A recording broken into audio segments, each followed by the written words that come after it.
What would you do in that situation? I don't know what I would do. I would have to really... I think my most frustrating issue with Joe Rogan, because now he sounds reasonable in this conversation. Your brain is shut the fuck off because you're so politically biased. Hacked materials doesn't mean that it came from a fucking computer hack. It means that there is non-consensual information published from a device where somebody didn't consent for somebody to do so. Plenty of people were talking about that story and had written articles about that story that were published on Twitter that didn't get banned. The New York Post story originally got caught by Twitter's hacked material policy. If you don't like that policy, that's fine, say it.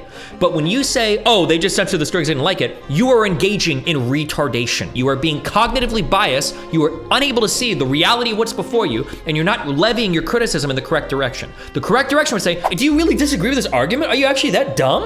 Where's a lawyer? I could bring in a lawyer to talk about copyright if you want. If you called yourself like, well, you laugh, but no, like for instance, if Twitter, no, hold on. That would be perfectly valid. Let's say Twitter renamed something that we're not supposed to. I mean, that is like, that's the worst. I mean, how do you discern?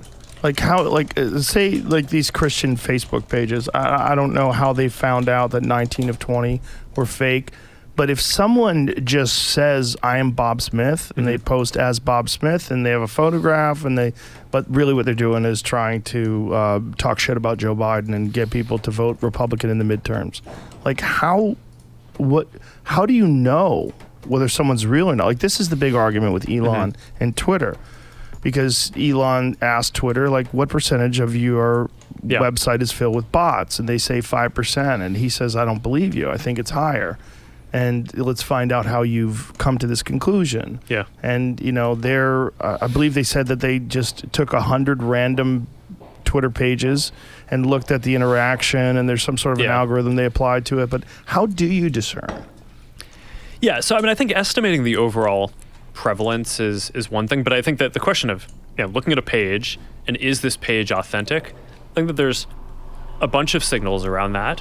One of the things that we try to do is for large pages, we try to make sure that we know who the admin of that page is. We don't necessarily, you should be able to run an anonymous page. You don't necessarily need to out yourself and say who you are running it, but we want to make sure that we sort of have like an identity for that person on file, so that way we know, like at least behind the scenes, that person is real.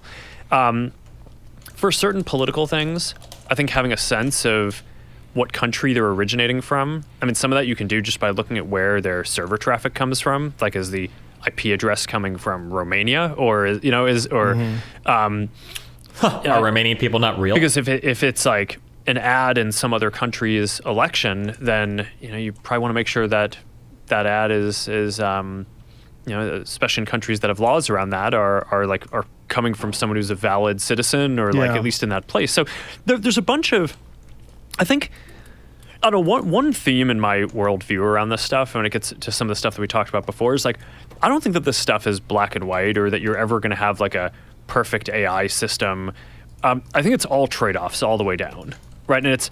And you could build a system, and you can either be overly aggressive and capture a higher percent of the bad guys, but then also by accident take out some number of good guys, or you could be a little more lenient and say, okay, no, the cost of taking out any number of good guys is too high, so we're going to tolerate having just a little bit more more bad guys on the system. These are values questions, right? Around what do you value more, and those are super tricky questions. And part of what I've struggled with around this is How fast can you play triads through the whole circle of fits?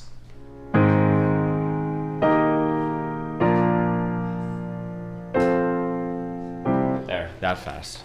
Fuck you. Suck a dick. Get into this to basically judge those things. I got into this to design technology that helps people connect, right? It's like, and like, I mean, you could probably tell when we spent the first hour talking about the metaverse and the future of basically. So the answer is pretty slow? I mean, I could do it. I just have to think about it more. Hold on.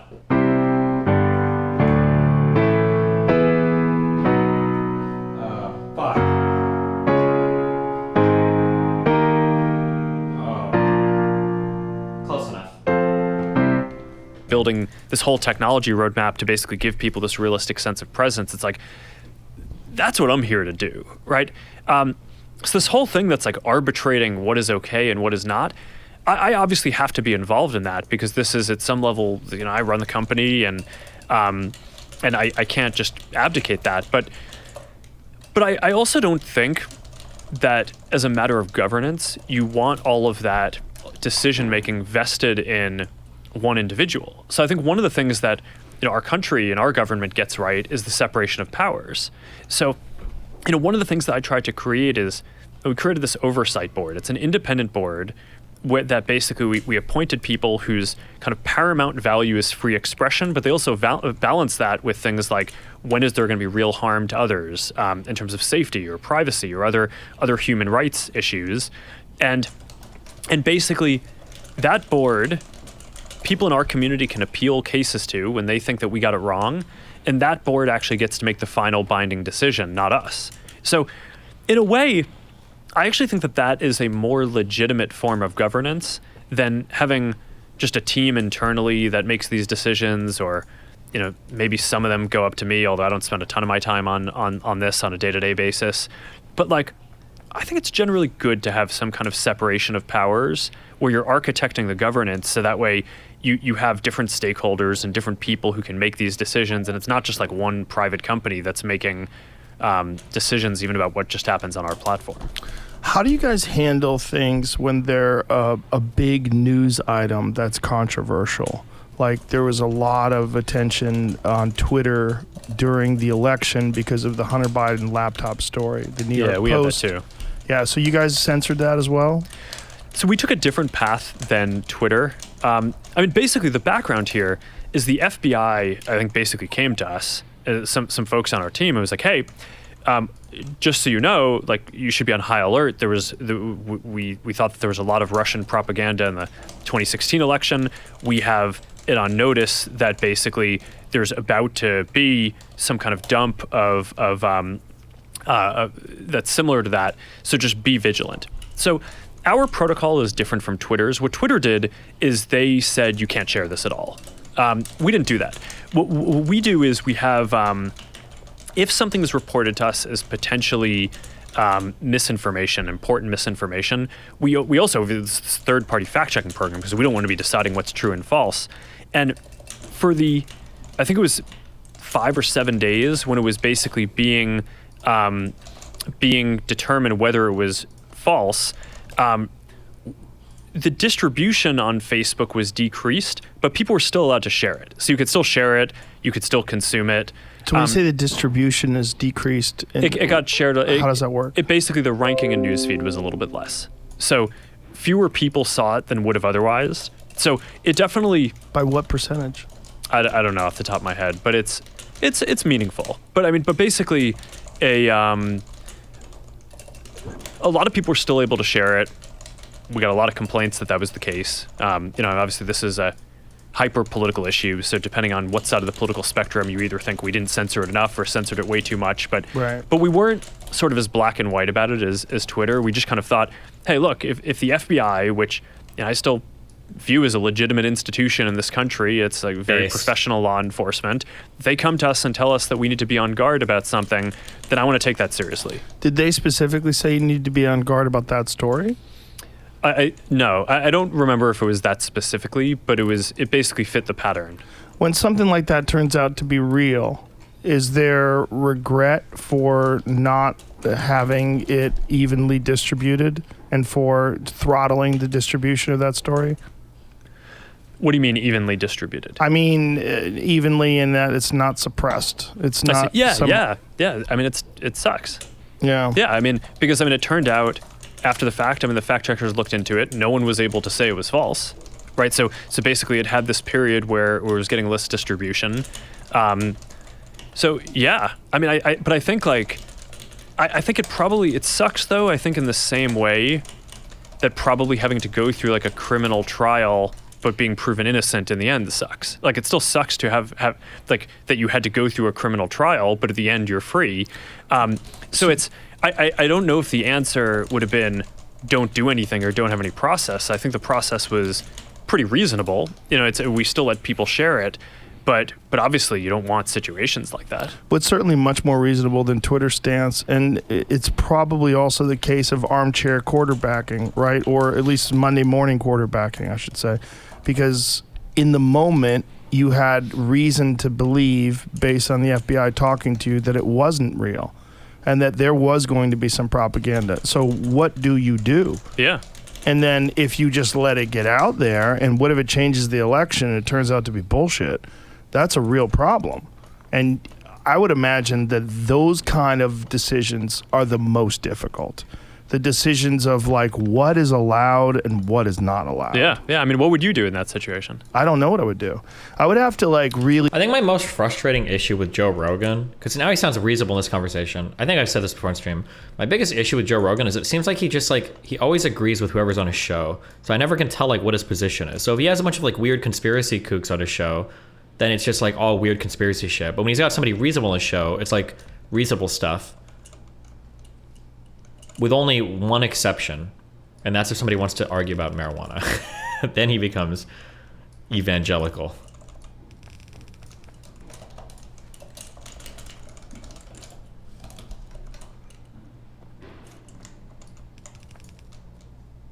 Really thoroughly. Well, first of all, you're dealing with the New York Post, which is one of the oldest newspapers in the country. So I would say I would want to talk to someone from the New York Post, and I would say, how did you come up with this data? Like, where are you getting the information from? How do you know whether or not this is correct?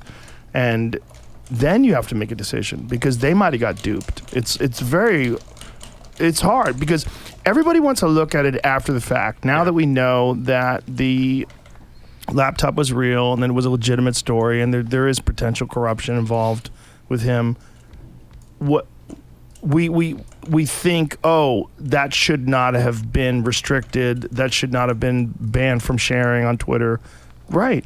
I think. Wait, fuck, does Zuckerberg, so for the 50 trillionth time, the issue on Twitter was a hacked materials policy, not that it was fake news. There were publications that discussed the laptop that were posting about it on Twitter that didn't get banned. You just couldn't include a link to a website that had hacked materials exposed on it. That was the initial Twitter policy. I think Twitter has since changed that policy, but it's not true to say that, regardless if you feel like that was right or wrong, it's not true to say that Twitter was suppressing the entire story. That's not true. Plenty of publications were writing about the story and posting on Twitter and weren't getting banned for it. You just couldn't include a link to hacked materials. That was the point. I mean, and again, you can be against that, but like just present it for what it was.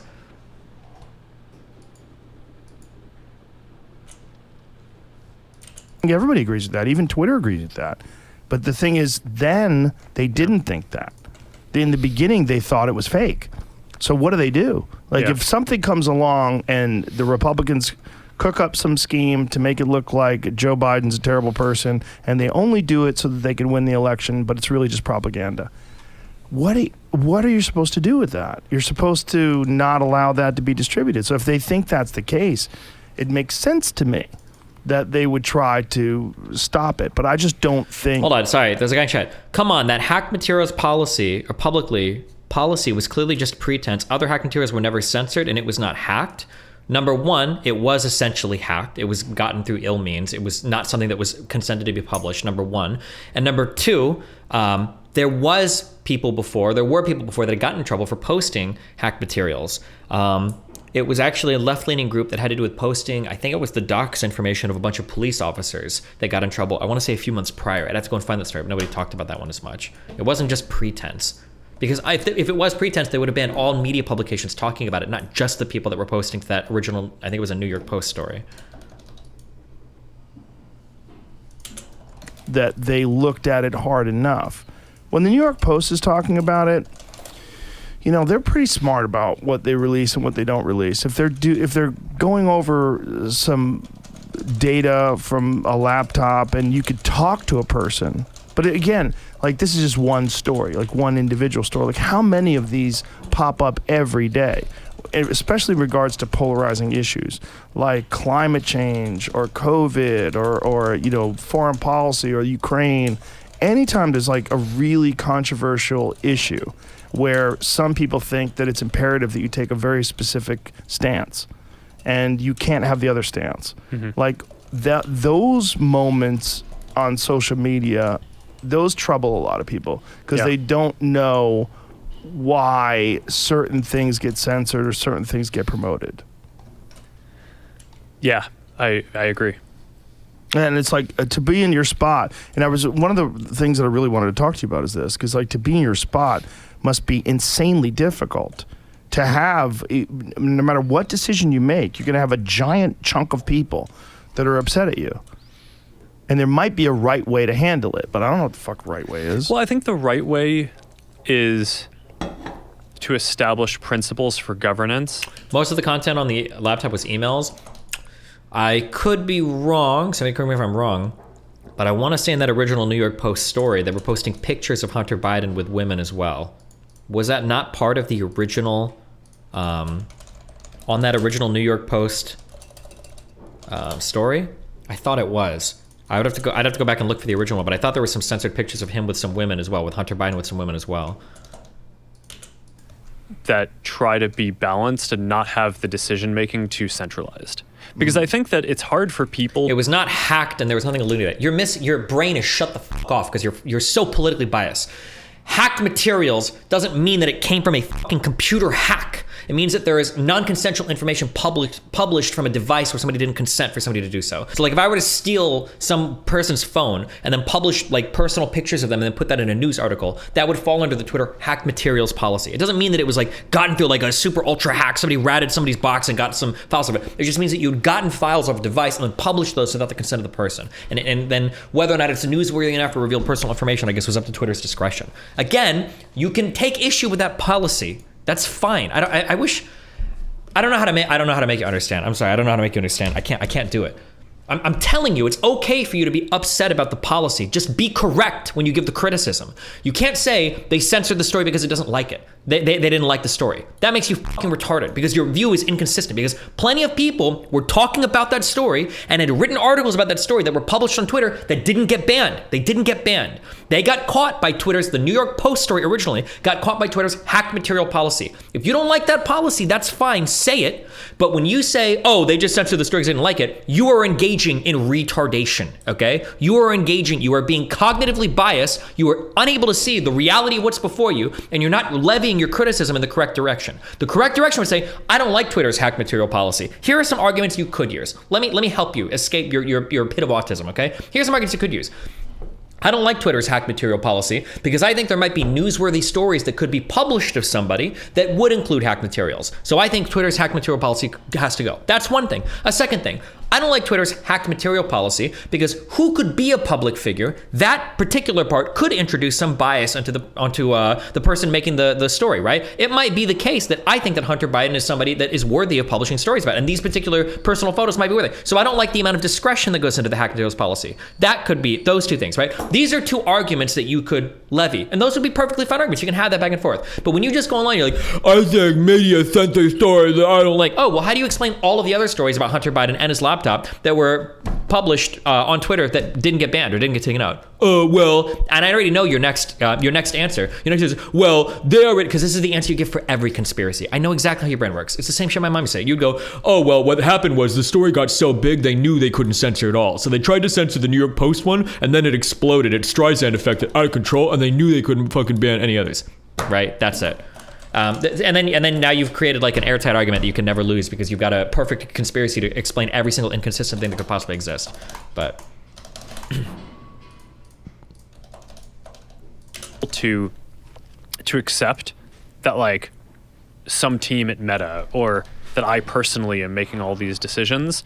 And I think people should be skeptical about any so much concentration around that. So that's why a lot of the innovation that I've tried to push for in governance is around things like establishing this oversight board.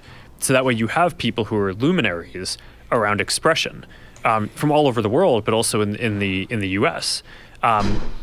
Folks like Michael McConnell, who's is a Stanford professor. The guy rightfully owned it due to an agreement Hunter agreed to when he brought the laptop to the repairman. Is that hacked? They're ill-gotten digital files. If somebody gives you a laptop and they say, here, this is your laptop, you can keep, I don't even know why I'm explaining this to you. I can't tell if you actually believe how fucking stupid this is. If somebody gives you a laptop, like, hey, you can have this, and they forget to wipe the laptop first, and it includes a whole bunch of nude pictures of them, do you think you could just publish those pictures online and say, oh, well, I own the pictures? You don't own the pictures. You don't own the copyright on that digital material. You own the physical device itself. Owning the physical device itself doesn't give you access to, or ownership of, or even a license to redistribute the copyrighted content on that drive. Like, and that, like, full stop. But I don't even know if you disagree with that, or if your mind is just shut off because you so desperately want to believe the narrative that, like, oh, I think they censored the story because I don't like it. If you forfeit the ownership, then it gets sold does not equal hacked. Ask your boy Rossman about the sales of laptops that were never picked up. Sure, if Rossman wants to come on and fight with it, we can fight over it, but he's going to agree with me 100%, or he's going to be wrong. Just because you sell a laptop to somebody or give a laptop to somebody does not mean that they get access to the copyrighted materials in a way that they can redistribute or republish them. You can't do that. Like, Irk in chat says, to add to what you're saying about the hack materials policy, not only was Blue Leak censored, but DDoS Secrets that posted the story didn't hack it. They just shared it and they got their account banned. New York Post not only got unbanned, but Twitter literally changed the rules for them. So New York Post actually got special treatment.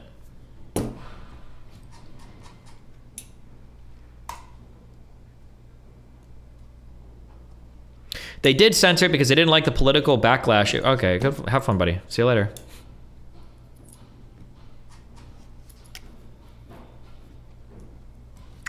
Imagine thinking social media companies don't censor stories they don't like or have a clear political bias. Nice, good one, dude.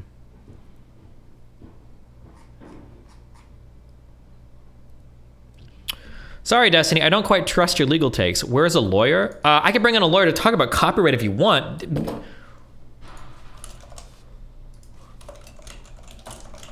Do you really think so? Do you really disagree with this argument? Are you actually that dumb? Ultimately, this is even for the Supreme Court found that cell phone is entirely unlike a typical container. For instance, a cigarette pack. Sure, both might contain evidence, but that evidence is physical and one instance digital. The other, and the digital evidence cell phone told is both vast and tremendously personal. Today's smartphones, blah, blah, blah. This quote explained data revealed by cell phone may not actually be stored on it with cloud computing. Like, police even need a separate search warrant to search your phone. Like, if I buy somebody's laptop and it's got personal pictures on it, do I have a right to publish those pictures on the internet? Hello? Hey, hey, hey, wake up, loser. You are a loser. If you don't say anything, you're an even bigger loser. Hello. All right. So in answer to your question, yes and no. So the no is that typically speaking, the person who owns the copyright on something is the person who takes the picture. So you're not necessarily buying the copyright to the picture, so could you post them online? Probably not. However, most people might just sit there and sell the contents of the laptop and say, I don't care about whatever's on the laptop, you own it now. In which case, then, yeah, you could, because you would have ownership of the intellectual. You would have to have a pretty explicit agreement for that, though, I would imagine. Like, if I drop my computer off at a computer repair shop, unless I've signed a contract saying, well, you know, if I leave this here forever, you get the copyright to everything on the drive. You can't just republish the contents of that drive. Agreed. Yeah. Yeah, because there would be all sorts of copyright infringement issues inherent in that. For instance, software or things like that have a very limited license, you wouldn't be able to just post online. So it would have to be a situation where you do have that in the contract. And I know some repair shops do have something like that in the contract, where they sit there and say, like, if it's considered abandoned, you hand over not just the physical item, but also all information on it in terms of a copyright. I would be super curious to see a repair store with that, because if I had to make an assumption, this is about seeing specific contracts, my assumption would be that any repair store is going to have written in something about, like, wiping the data. That sounds incredibly insane that a repair store would say, like, hey, if you leave this laptop here, if you don't pick it up in time, we get all your shit on your computer. That sounds wild to me.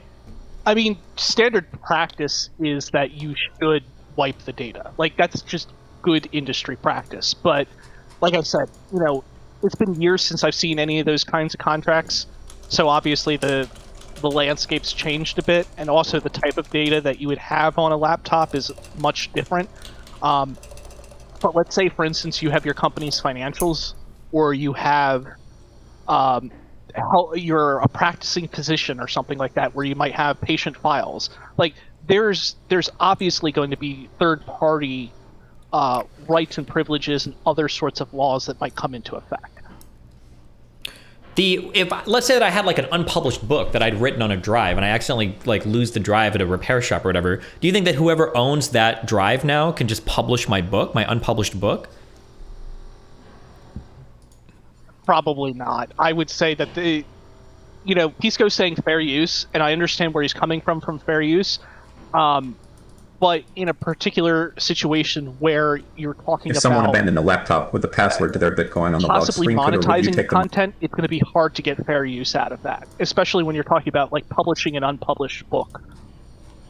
Is there any legal precedent on this? Have there ever been like court cases relating to this? Off the top of my head, no. But I know that there have been court cases about reposting or resale or otherwise transference of intellectual property. You'd have to do like a right of first sale sort of situation where you have the physical media and you're, trading it that way. But it becomes really difficult when you're talking about all digital media or entire content. Mm-hmm. Okay, all right. I mean, if you want to drag Pisco in, I'd love to hear his argument on the fair use, other than for like just informational, benefit. But that's up to you. Okay, hold on. I'm just calling my lawyer friends. We'll see what they say. Because Chad doesn't trust me because I'm not a lawyer. Okay. Love you. Be careful. Bye.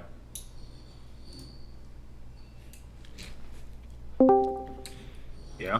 Okay, somebody gave me their laptop, okay? They said, can you fix this laptop for me? And I was like, yeah, sure. And then they left it at my house forever, okay? Uh-huh. Now, they've got a bunch of sick-ass photos on their laptop. Could I just publish those to my Instagram and make, like, official shit out of it and just steal their shit? Do I own that data on their laptop now that they've left to me? Or do you think they could, like, why not? Well, it depends on if you consider it abandoned property or not. Versus like lost or mislaid property, right? Sure. Would you consider, so the abandoned property of the laptop would be 100% for sure, but what about the abandoned digital content on the laptop? Well, I mean, I guess once you sort of create something, you hold all intellectual property rights to it, meaning like a photo, for example. So I don't know if you can really relinquish those rights just by virtue of giving up the physical medium that it's on. But honestly, I don't know. It's sort of a tough question. Do you know if there's any case on this? Like, has this ever been tried in court before or not? I mean, look, but I doubt it. Okay, all right. Calling Pisco. I don't know. I haven't dealt with anything like that. Okay, loser. I love you. All right. Bye. Yo, can you hear me? Yeah, loud and clear. What's up? Okay, you seem to think that you could republish digital material. I probably agree with you that by virtue of even the physical laptop, let's say you're unaware of the copyrighted material on it.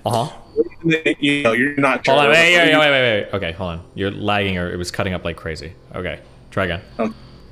So let's say that you're unaware, for instance, of what material's on there, or there's like a course of dealing in that industry that when you abandon stuff, they like clear what's on the hard drive and they just use the physical thing. Yeah. I think overall my take would be that you're not given a license to use the copyright.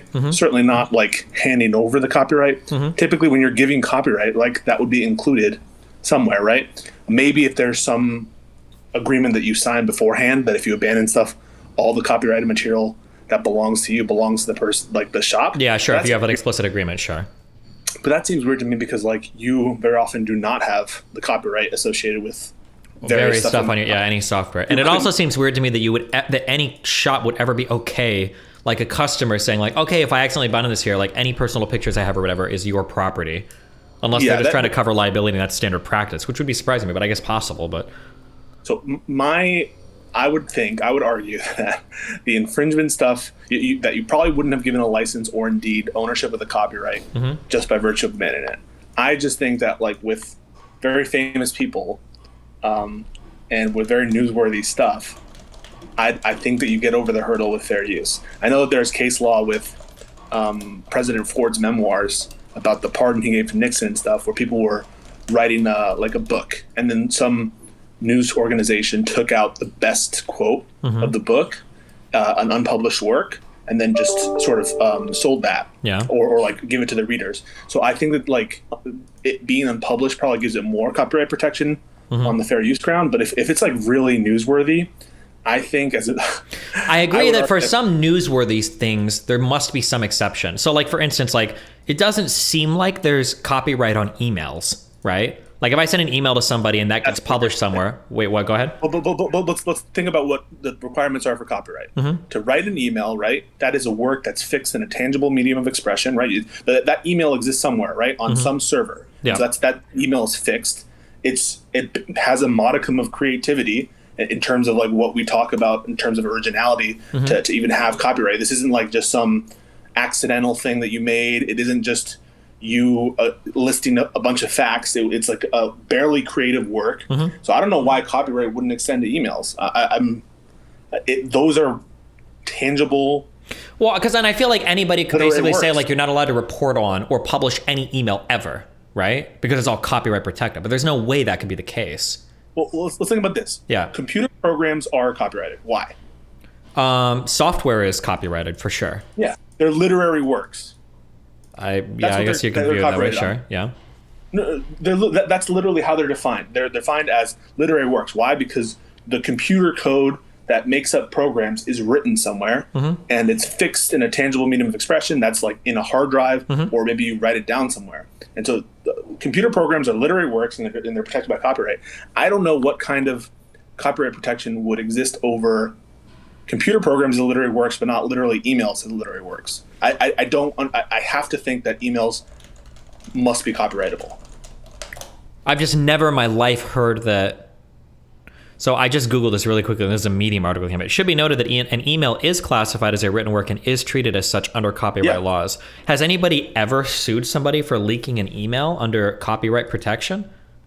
So let's think about, just because you have a copyright in the email. Oh, no, you're right. Because you would use the affirmative defense. You'd say, yeah, I did violate copyright, but it shouldn't matter because it counts as fair use because it passes the 4-factor test or whatever, right? I would, so like the other question is like about infringement. Are you infringing on the if you're just reporting on the emails, the existence of the emails, right? That's not copyright. Sure. You'd have to actually be copying. In fact, you have to prove that you're copying. That you literally copying the email. So if you're just talking about it, doesn't count. And even if you just like straight up rip up the emails and post them somewhere, I think that that's what the fair use consideration with respect to purpose and newsworthiness, that consideration would be overriding if they're like super, super duper important emails. And so, and even if there's an infringement case, we have to like, I guess we're talking about Twitter's policies, right? And if Twitter has a so technically it's not an illegal argument initially. Initially, the argument had to do with whether or not you could publish ill-gotten material, essentially. Yeah. And a hard drive that's left somewhere, you don't own the copyright now suddenly to that drive. Now, I would say you could make the argument that some information might be newsworthy, therefore publishable. You still would own the copyright of it. Right. I would agree with that. Sure. Yeah. And so then insofar as Twitter's hacked materials policy goes, there could be a piece of content that is defensible in court as fair use, but would still qualify for Twitter's hacked policies materials that would have it excised from the platform. Well, who decides what's the hacked material? That's what I said. That was one of the legitimate criticisms you could levy at Twitter, is you could say, well, I don't like the hack materials policy on Twitter because I think that there's too much discretion involved on what counts as hacked materials. So let's deal with the other side. Let's make sure we're consistent. Yeah. New York Times, Trump taxes. Bad example, but go ahead. Bad example, why? So that, I'm familiar with that because I read both of these entire articles. So the reason why the New York Times article wouldn't count, and people have brought this up a lot, is because if you read that entire article, none of Trump's taxes are ever posted. Actually, there. Yeah, What if they talk about actually- them. So if they actually posted it, then in my eyes, that should fall under Twitter's hacked material policy if there were actual tax documents being posted. But there were no tax documents posted. It was just they talked about the tax documents. Now, same thing with the Hunter Biden story. There were news publications that talked about the hacked materials on that laptop, but they didn't publish them, and they didn't get banned on Twitter. So it seems like Twitter was consistent on that policy. So how about, let me give you another hypothetical. Let's say that there's an email going around that shows that the DNC was rigging the DNC primary against Bernie Sanders. Hold on, wait. I just want to just real quick. But just talking about Hunter Biden's laptop was also banned, correct? No, that is not true. It was not banned to talk about the story. We all read about it on Twitter. It was not banned. That's not true. That is not true. Destiny showing bias for sure. Permaban. See you later. I banned like 30 people in YouTube chat. Oh Keep my going, God. guys. Sorry, okay, go ahead. Which is funny because usually I don't even know how I fall on this. I think that, like, for sure, if there were just people talking about it and Twitter started banning those people, that you and I would both be like, that's cringe. That seems very strange. Yeah, like under what part of your TOS or whatever are we not even allowed to discuss hacked materials? Because that would cut off everything. WikiLeaks reports, everything. Snowden leaks, Right. like that would be insane. We couldn't even talk about that stuff. Yeah, for sure. Yeah, so that's stupid, and that shouldn't be the policy, and it obviously wasn't the policy. So like we should move on past that talking point to saying like people were silenced for even talking about it.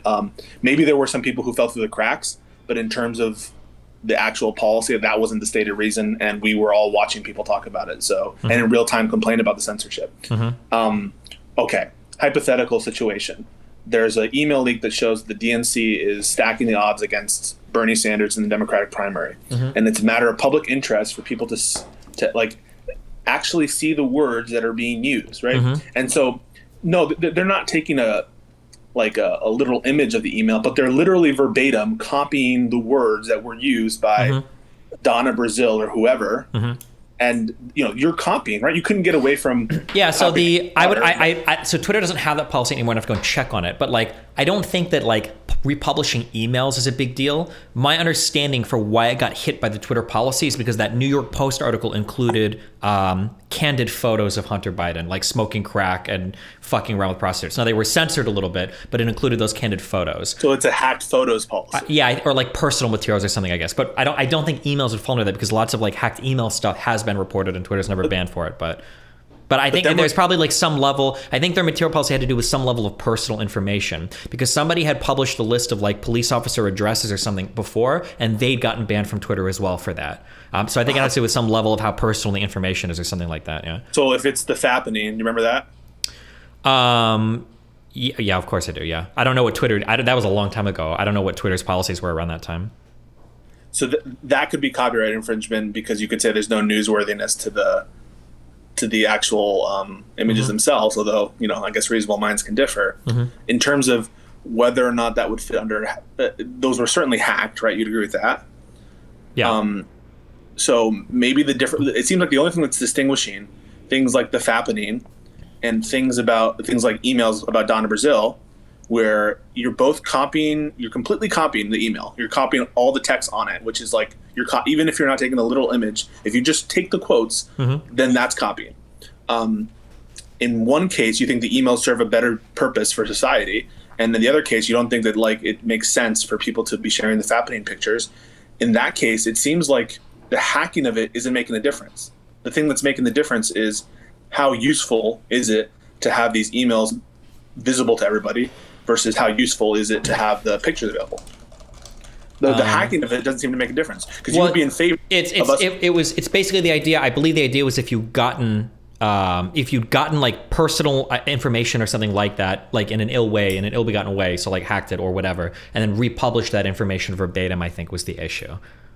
Okay, but let's I don't know if anybody has a link to Twitter's old hacked materials policy. I'd be interested to read it so I can get the text. Let's say it's a personal email from Hilary Clinton, which says, "You know what? I hate Tim Kaine. He just seems like a bad dude."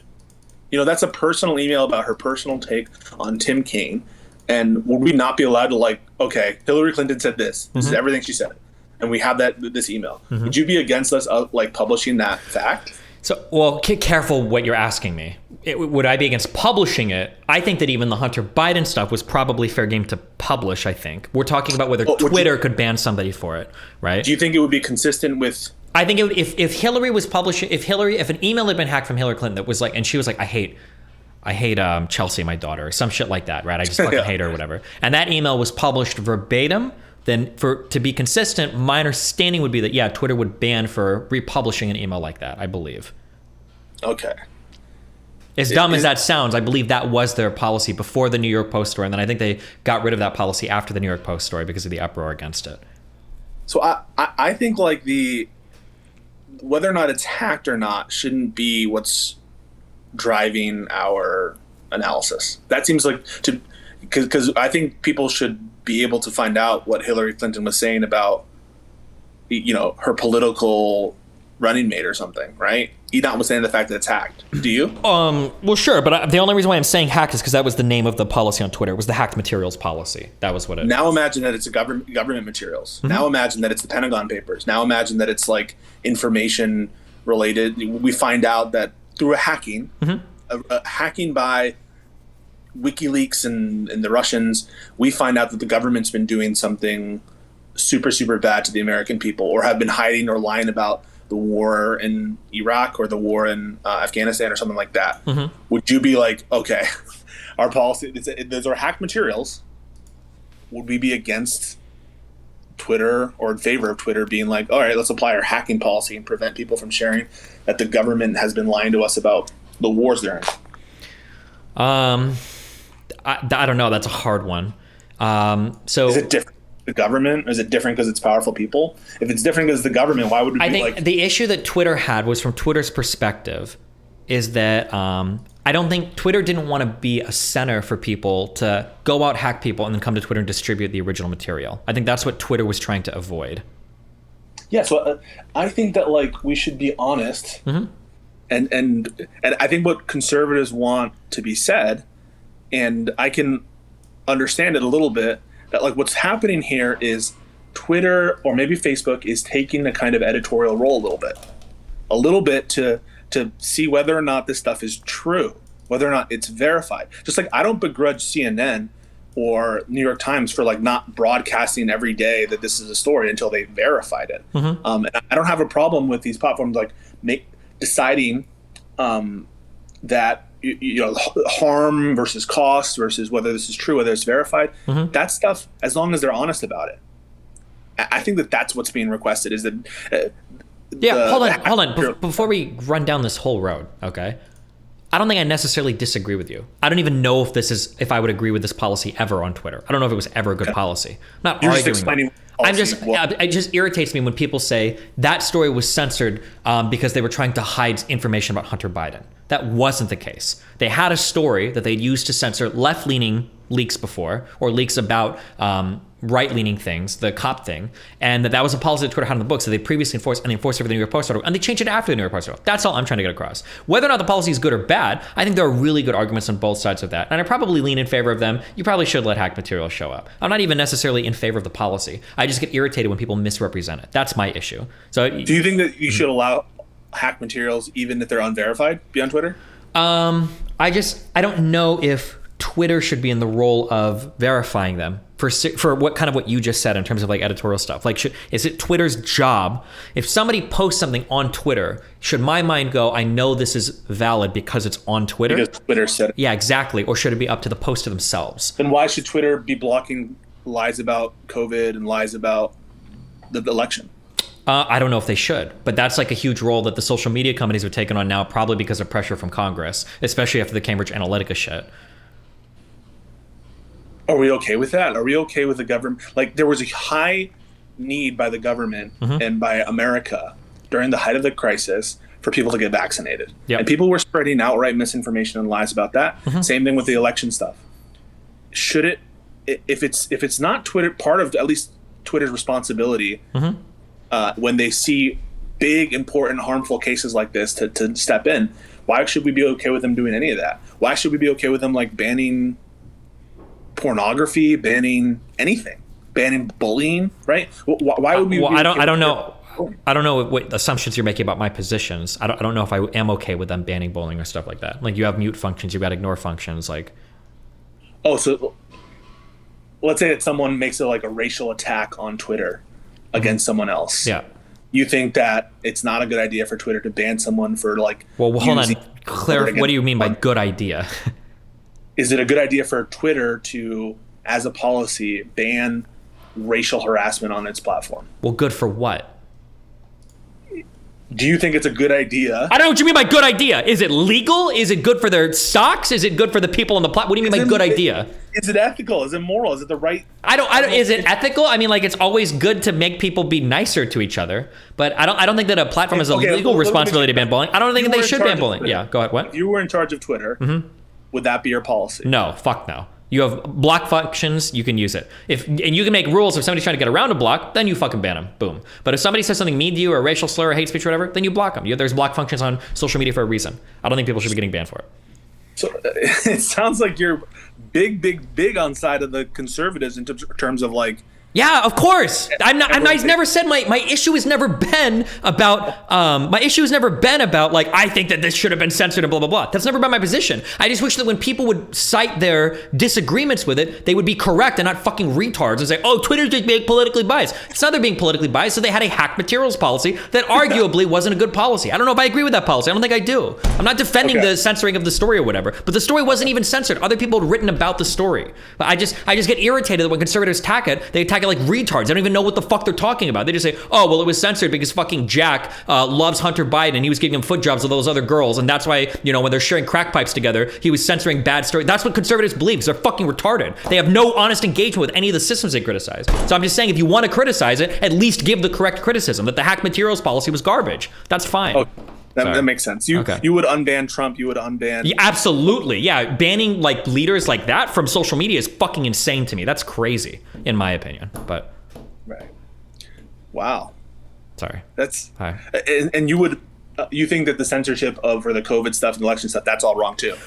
That's a really tough one. But I mean, I lean on the side of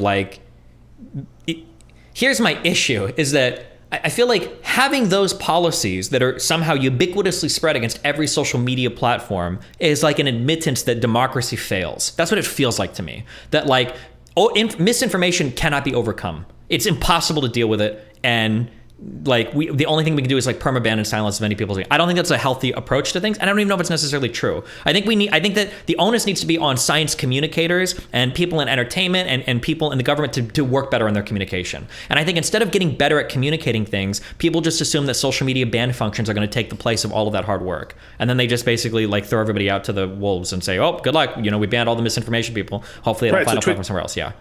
Twitch shouldn't, by that logic, ban gambling. Shouldn't ban. No, I think that's a bit different. I don't view Twitch as a social media platform. I think it's a bit different. Twitch is a little bit more niche in terms of entertainment or whatever. I think it's a bit different. So certain platforms, a place where you post content, you would see them as more public square. Yeah, like Twitter, even YouTube, I think I would see as public square. Twitter, Facebook, maybe TikTok, Instagram, or whatever. I would see these things I don't know if I would for Twitch. Although maybe my opinions for that would change in a few years. But what's wrong with if you want to spread misinformation, you go somewhere else. You can go to DLive, go to because these places are essentially non-existent, right?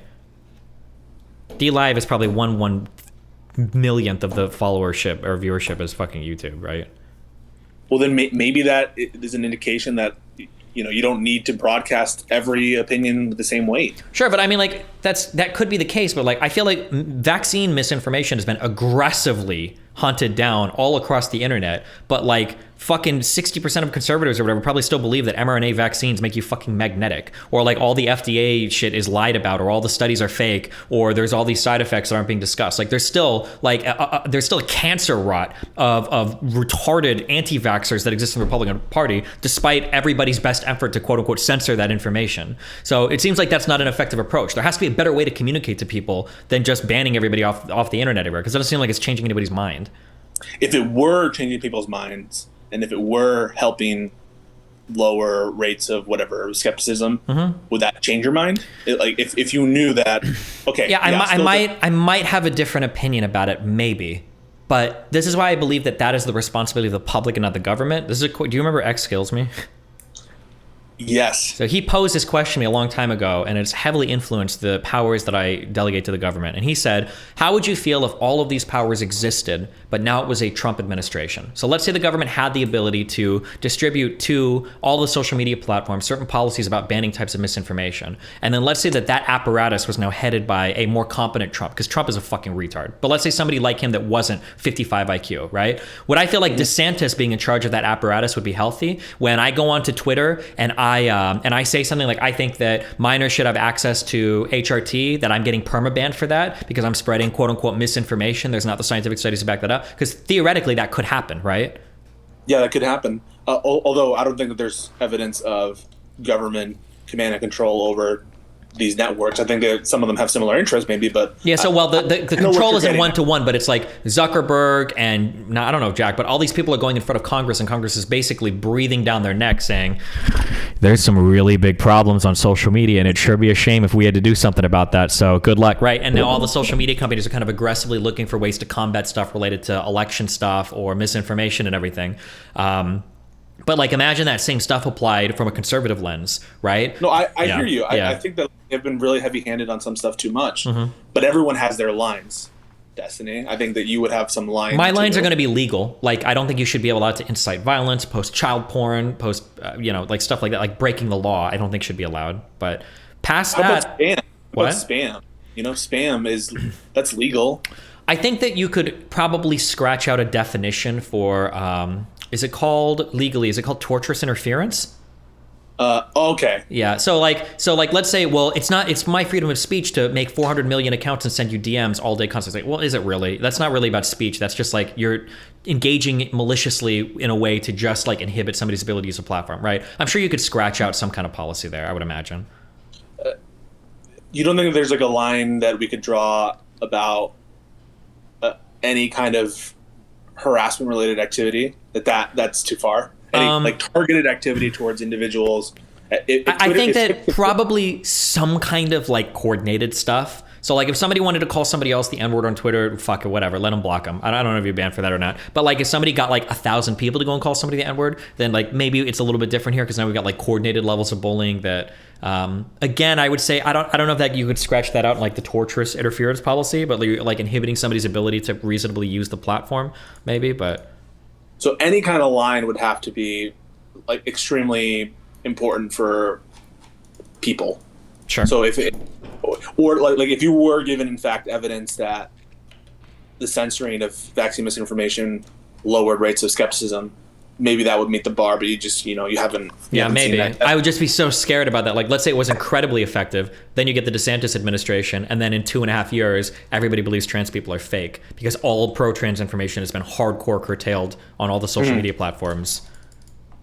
So in that case, like, I think you should just say I'm not in favor of any censoring based on. Well, that's kind of where I'm at. Aside from things that like are literally inhibiting you from using the platform, or things that are illegal. Okay. Because this is how I think it should work in a democracy, right? Is arguably all of us go to the middle and we fight over our opinions, and whoever is able to make the best argument for whatever they have, those are the opinions that stand, and that's what people run to the ballot box and vote in favor of. Ideally, it should be people making those decisions, fighting amongst each other, not people that control, a certain amount of space in the public square, or not the government. Ideally, right? Yes, but I view these platforms as actors themselves as opposed to merely public squares. I don't think. Well, that's why I don't. In terms of, without getting too big into the Section 230 stuff, I don't think they should be actors. I think they should be facilitators of conversation, and it should start and end there. And YouTube included. Yeah. Okay. At what size do you become one of these things? I don't know. But I mean, whatever size that is, Twitter, Facebook, like YouTube are clearly there. Because like, you're not there, right? DGG, you ban people based on their opinion all the time. Sure. Maybe it should have to be. Maybe it should be based on what you market yourself as. Maybe there's like a certain classification as a business. Like for DGG, that's not marketed as a place where anybody can go and share their opinion and post it to the world. That's but the chat. Well, neither is Twitter. Twitter gives you terms of service. They tell you can ban you for violating those terms of service. No, Twitter, Facebook, these are places that market themselves as come here, share your message with the world. They're not like specialty platforms. On your terms. Yeah, but they don't market themselves as specialty platforms. Sure, they're gonna have like a boilerplate restriction, but like if there's a forum called like Cats for Days, and I go there, the expectation is people are posting dogs for days. Yeah, sure. You post dogs, yeah, you're gonna get banned, right? Because it's a website for posting cats, right? But if I go to Twitter or Facebook, yeah, there's gonna be a basic like TOS in terms of harassment and all that shit. But it shouldn't be like only liberals are posting news here, or like they're pretty open platforms where you kind of have this invitation to invite anything. Like that's the spirit of the platform, right? Okay, so then I would recommend. I think it would be a good idea for you to have some criteria in your mind for what separates Club Penguin from Twitter. What kind of things do you look for to determine whether something is more Club Penguin or whether I hate to do the like I'll know it when I see it, but like it feels like I don't think that Club Penguin is marketed as like come here and everybody can share their opinion with the world and that's what our purpose is, right? Whereas it is more or less it feels like if I were to go and look at like what does it say on Twitter when you go to make an account for like Twitter or Facebook. There's a big terms of service. It says you don't read it, that's your bad. It says how much more clear can you get? There's no harassment allowed. But just because we have a little bit more broader than Club Penguin. Well, sure, but okay, we can talk about harassment, but that's a meaningfully different conversation than like misinformation. I think you can get to harassment on like edge cases of misinformation, but I think that's a fundamentally different type of conversation. Because we can imagine a world where my dream of like basically all misinformation policies going away could still leave room theoretically for a harassment policy, but that's like a fundamentally different conversation, I think, right? What if the name of Twitter was Twitter minus vaccine misinformation?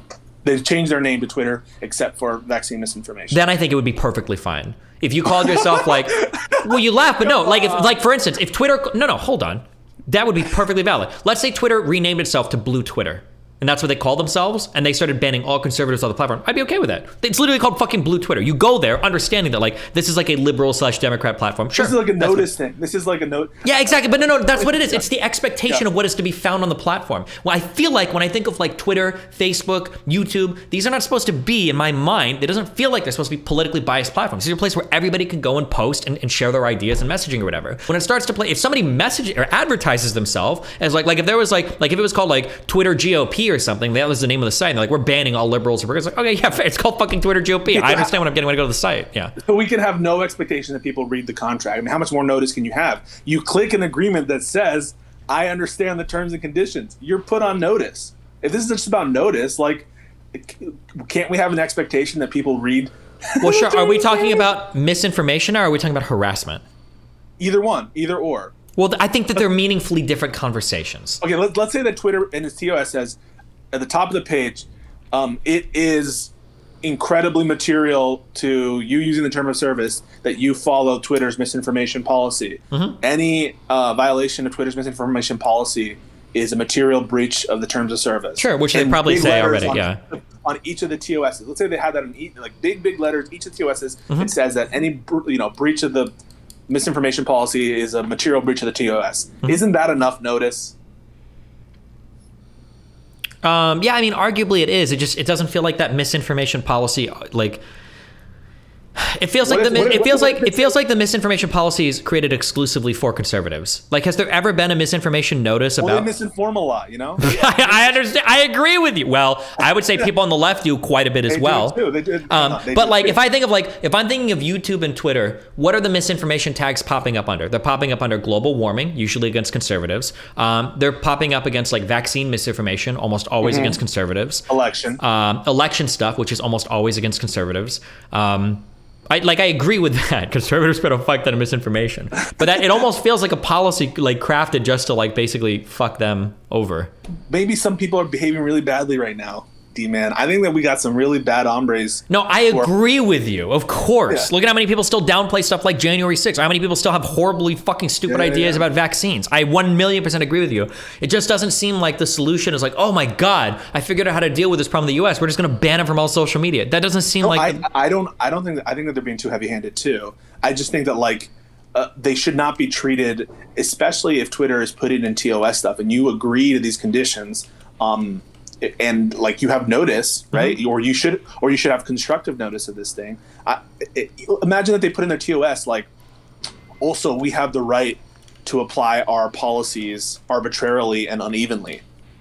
Would you have a problem with that if they were like? Well, I mean, they kind of say that, and that we can restrict your access to this platform for any time and for any reason, right? Yeah. So if your concern is like notice and people being, maybe you would have a problem with Twitter like ever making statements. Well, hold on. My concern isn't only notice, right? Like if Twitter were to change itself today and say, oh, just on notice we're banning all conservatives, I wouldn't be okay with that. Right. The notice thing just had to do with if you create a certain platform, what are the expectations on that platform? That's but hang on, if you agreed that if Twitter had like a name like Twitter plus censorship, yes, you would.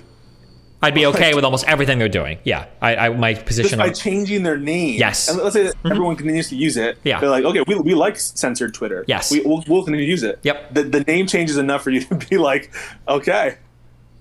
Yeah, I mean, you laugh, but like that makes perfect sense to me. Based on like how things are named or what like the expectations are in certain areas, I know what I'm getting when I walk into an area, right? If I go to some place called Twitter GOP, okay, yeah, if I say some progressive shit and I get banned, of course, I understand that 100%. If I go to a forum called Dogs Forever and I start talking about how cats are the best, I'm trolling. I know I'm going to get banned. That's fine. If I go into an open media platform like Twitter or Facebook that wants views from all parts of the world, and I go in and I say, I think mRNA vaccines are fake, and I get banned, it's like, wait, what the fuck? Oh, this is only for liberal opinions.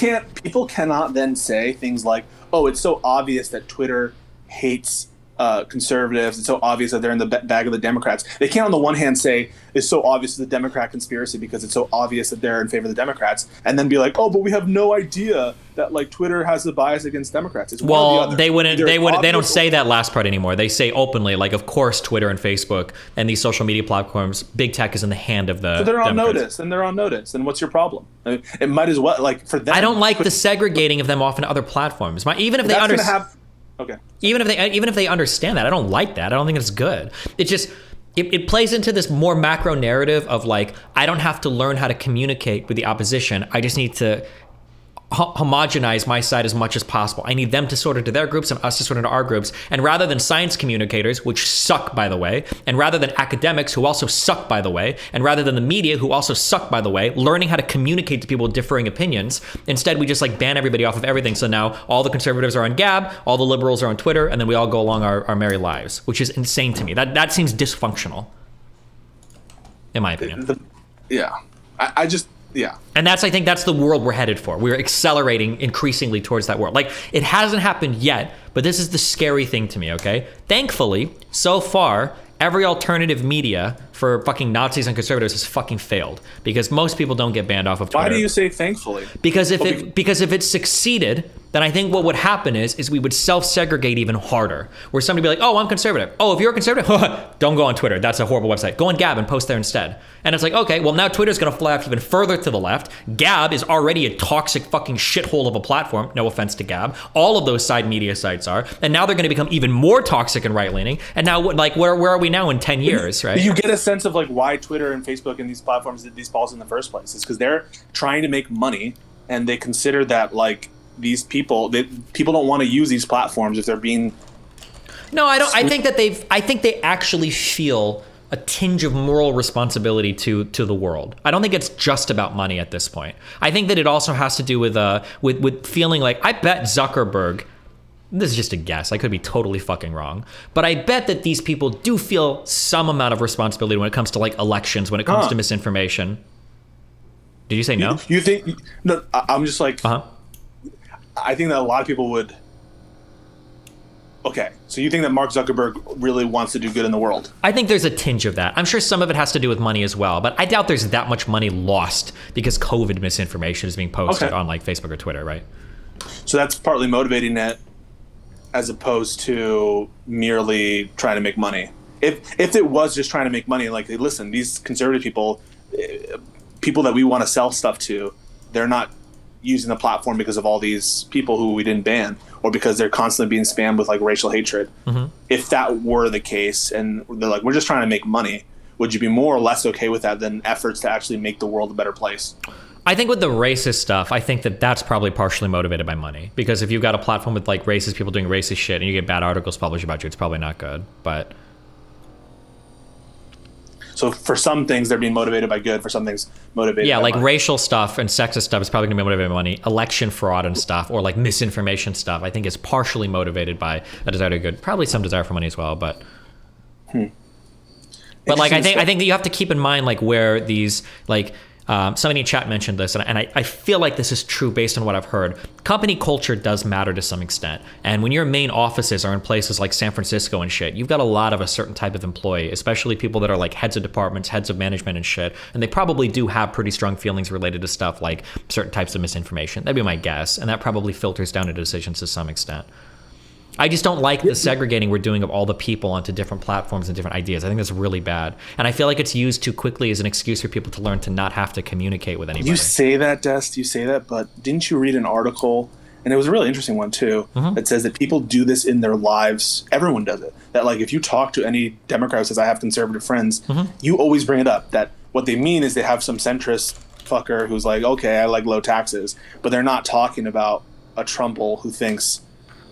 yeah, I agree. That does happen. But I'm just saying technology is making it easier and easier and easier to segregate even more than we ever had before. That's the issue, I think.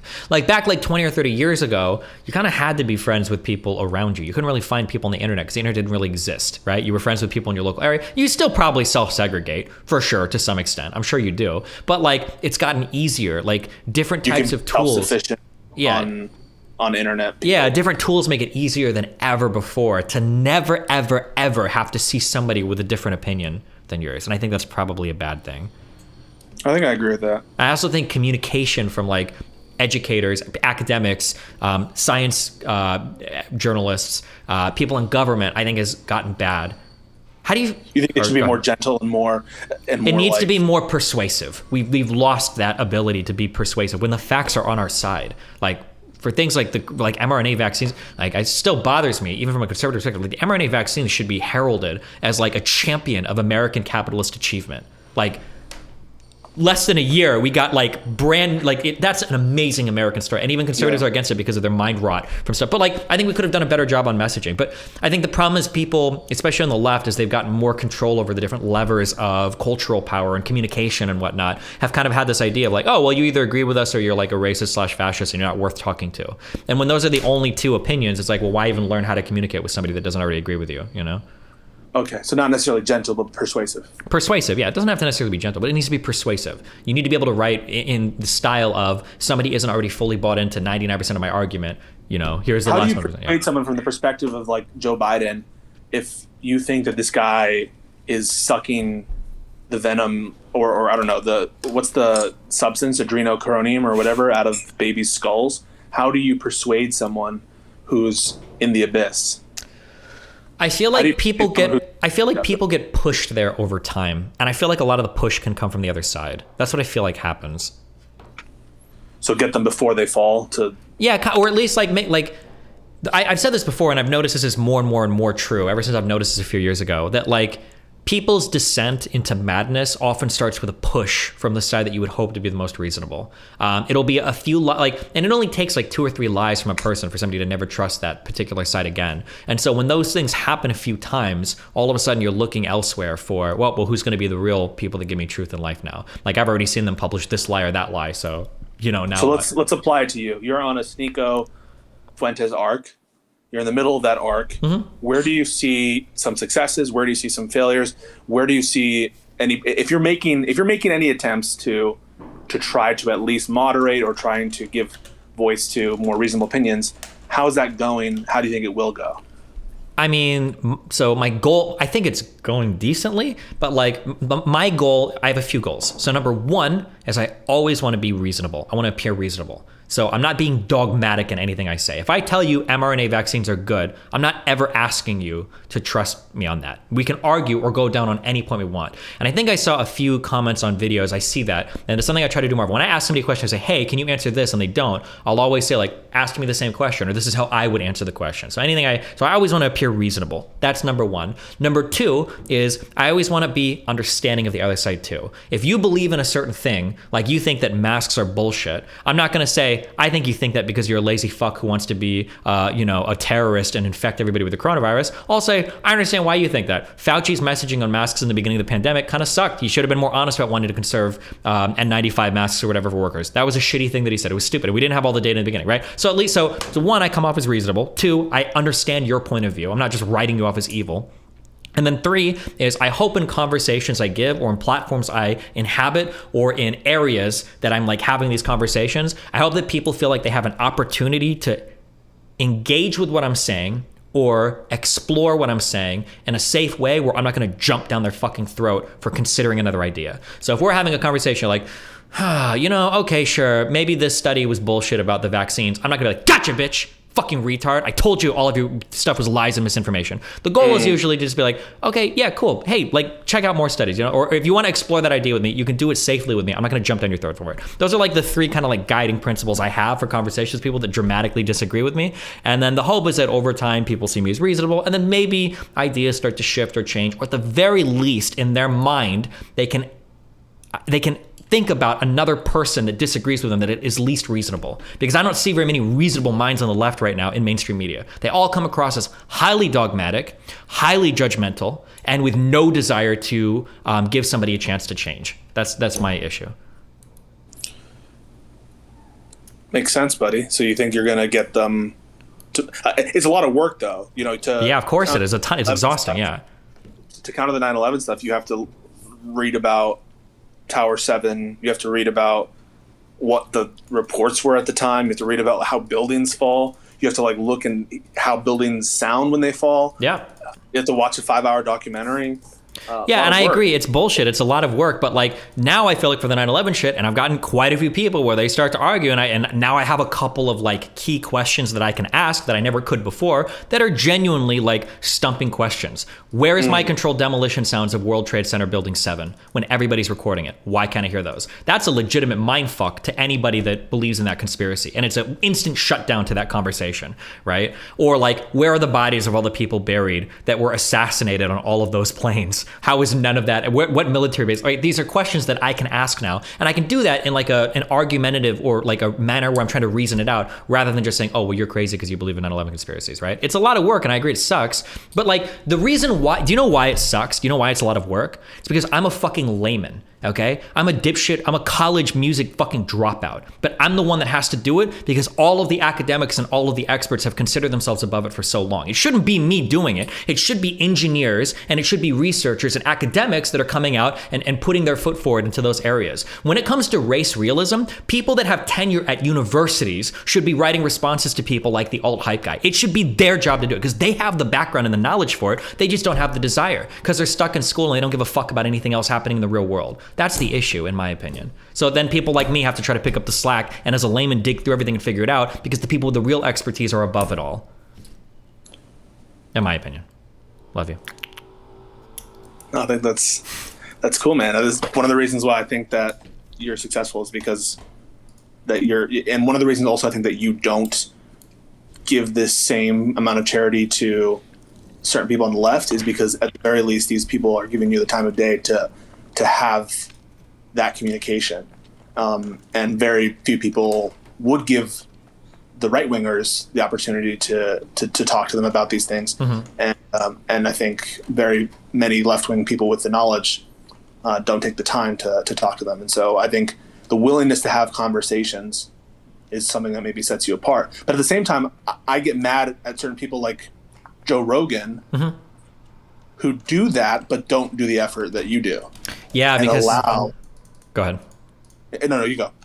Okay, yeah, I'm sorry. I don't want to cut you off and ramble too much. But yeah, I agree. The problem is a lot of people, and it's always cringe because I inhabit this area where all of my would-be slogans have already been co-opted by brainless fucking losers. Like my slogans would be like, I want to give you a good opinion of both sides. I want to be a fact finder that looks for truth. I want to be non-biased and non-partisan. But every motherfucker that says this shit is the most partisan, brain-dead, low IQ dipshit in the world. Like when I say shit like that, I'm instantaneously in leagues with Dave Rubin, with Tim Pool, with James O'Keefe of Project Veritas, with Joe Rogan. And these people are anything but fact-finding, truth-seeking, nonpartisan, honest actors. These guys are sometimes the most hyper-partisan, anti-establishment people in the world. And it's like, okay, well, fuck me, you know?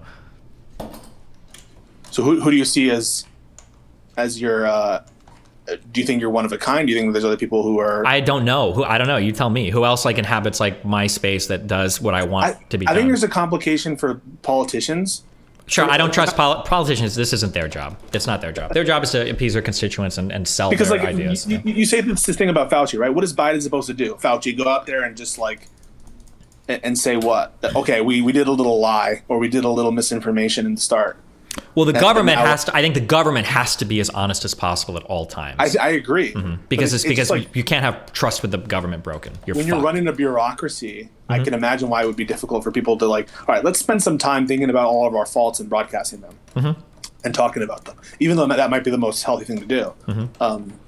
But in terms of people who are speaking honestly and having good arguments against right-wing propaganda or whatever, I think that you can count them on your hand. And right now, as we talk, I don't know that there are very, very many like good communicators that I can think of. One person who I loved watching recently on the vaccine misinformation is this guy Avi. Oh, he's a pretty smart dude. Yeah. Yeah, I was watching him like. And he's a physician too, so he's got like a really good background. Anybody that passes med school, I have a ton of respect for.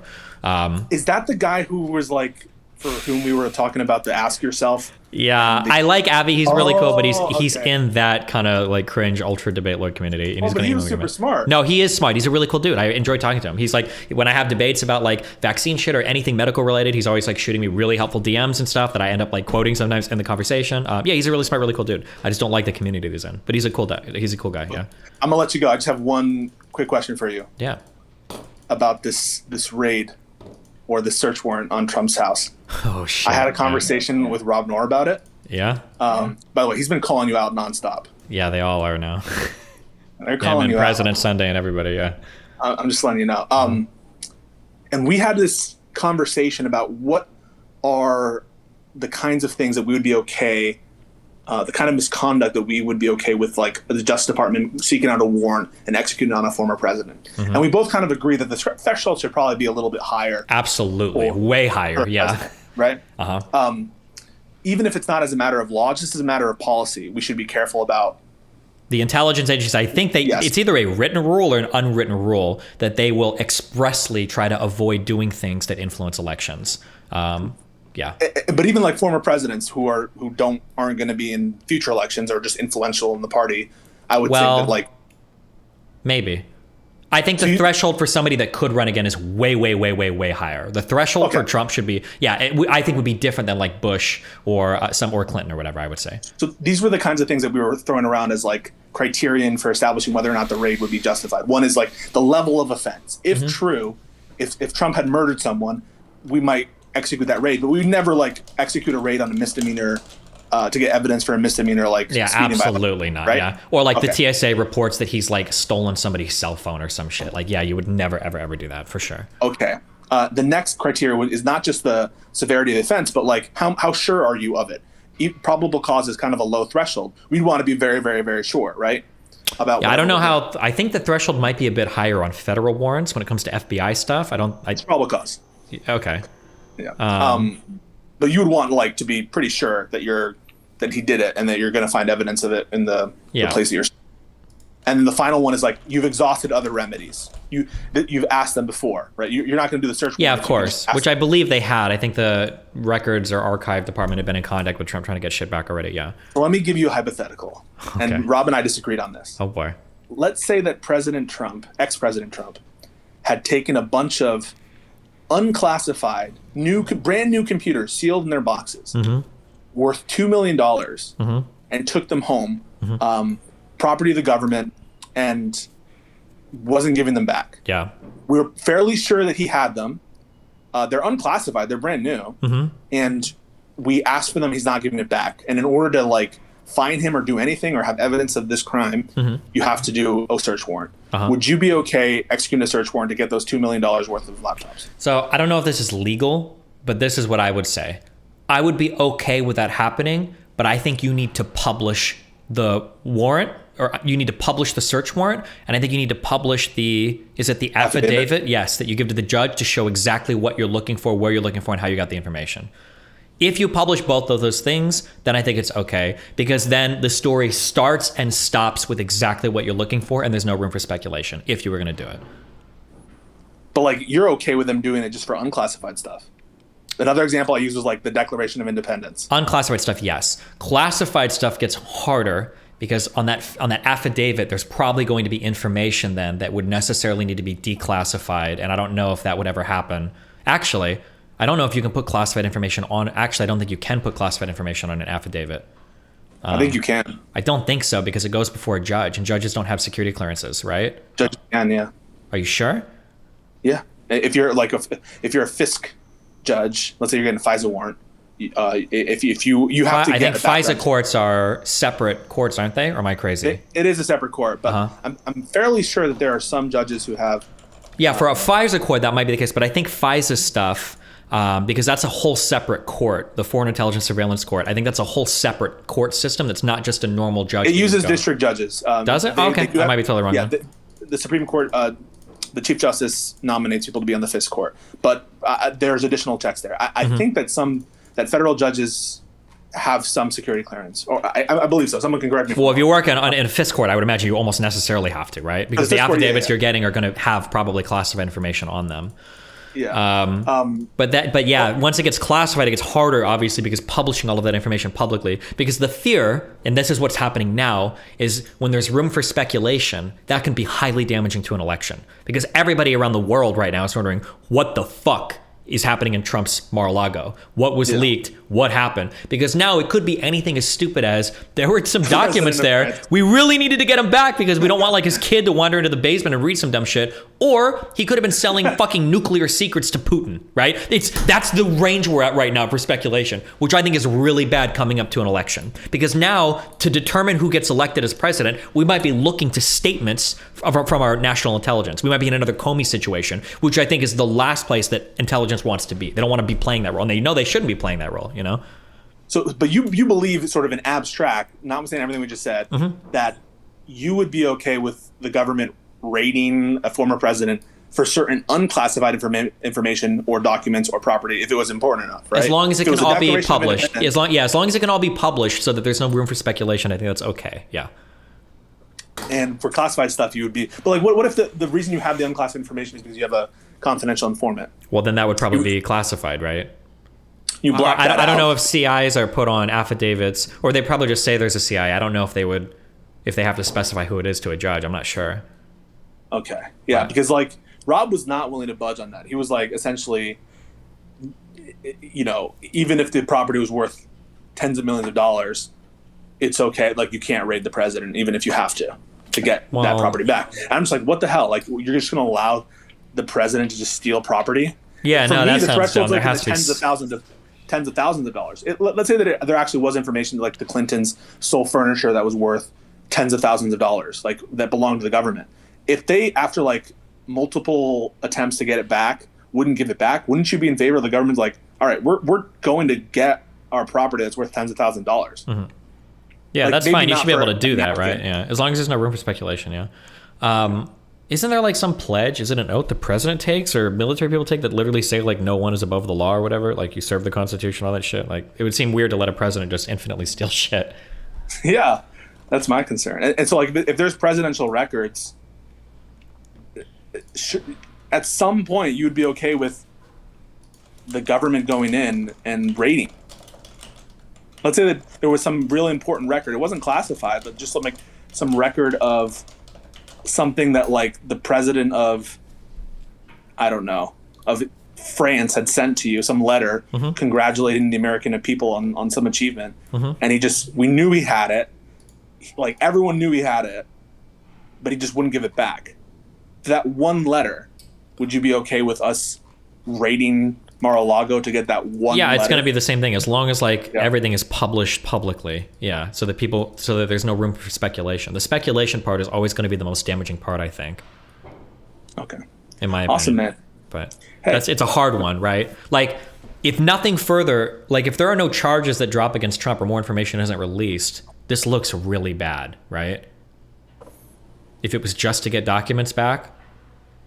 Or do you think it's okay? Because you know that like Garland and a ton of big people in government signed off on all of this happening. And you know that it looks really bad because, no offense, the American public is fucking retarded. And they think that Biden himself probably directed this fucking raid, right? Even though Biden theoretically should have no knowledge or idea that this is happening, people are still going to think otherwise. So you think, like, let's say that it's established without a doubt that they had classified information of the highest caliber, but the Justice Department just doesn't want the politics of, you know, indicting a former president, and they decide to go easy on Trump, even though it would be like... Oh, no, if what you just said is true, if he had classified information, it was mishandled in a certain way, I think it's okay for an indictment to come down about that. That's fine. I just don't like the speculation. So scary. Will you be mad if they don't have an indictment? I think I would be, yeah.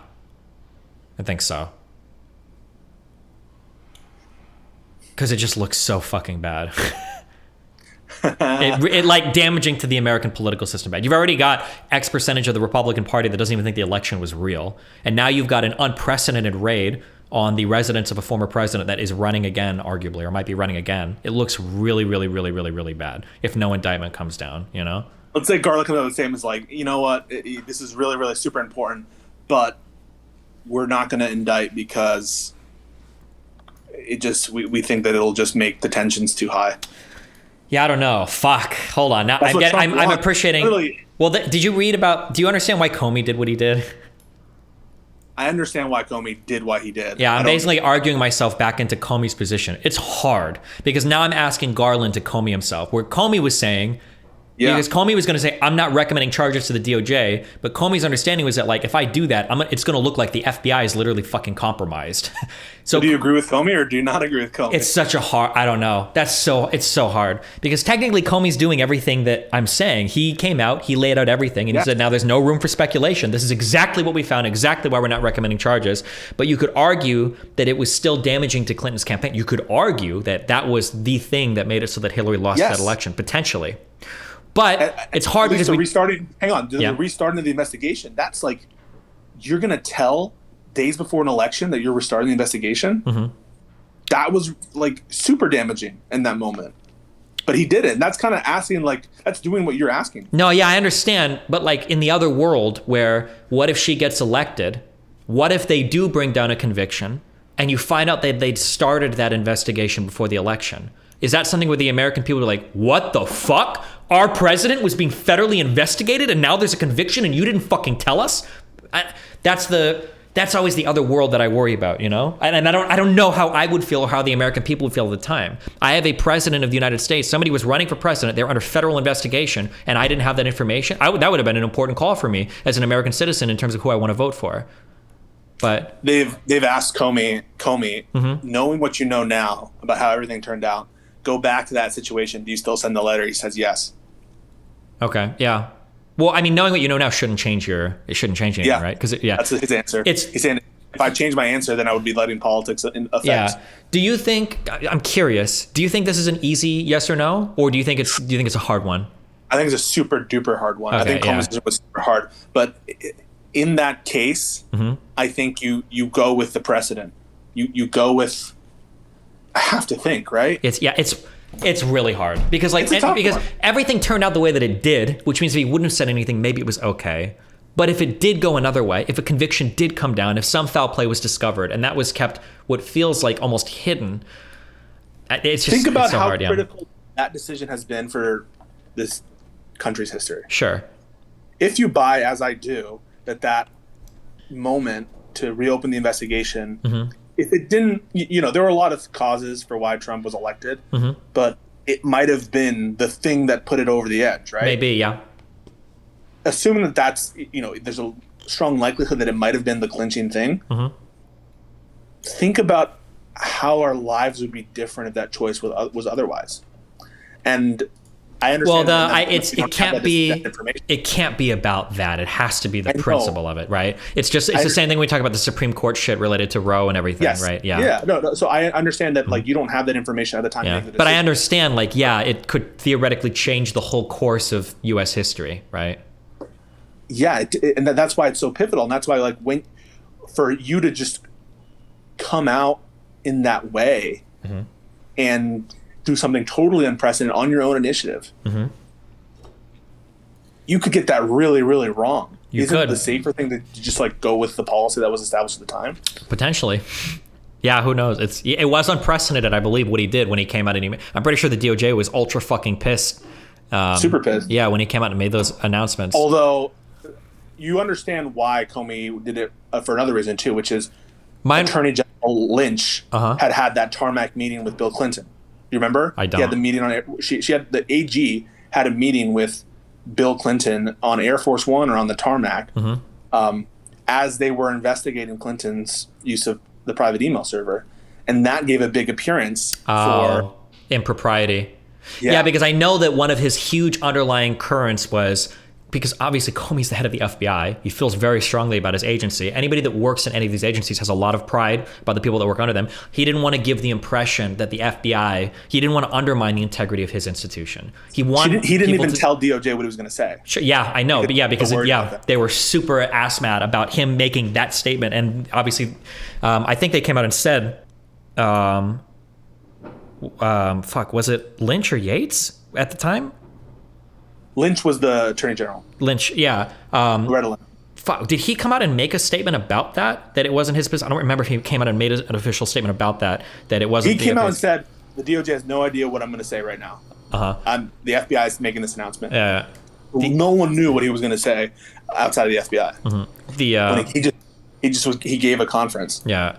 I think that's a very tough decision. Yeah. But on balance, where do you lie more with Comey or?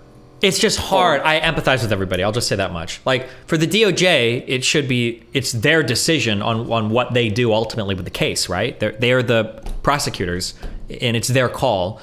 And for Comey to come out and undermine that process because he doesn't want to be undermined it's a hard one, right? Because Comey's fear is that like they recommend no charges to the DOJ, and now because of Lynch's behavior and because of what the American public already perceives, now the American public's saying, oh, well, the FBI, it's basically a tool of the DOJ and they're worthless. The FBI did shit. The FBI did nothing, right?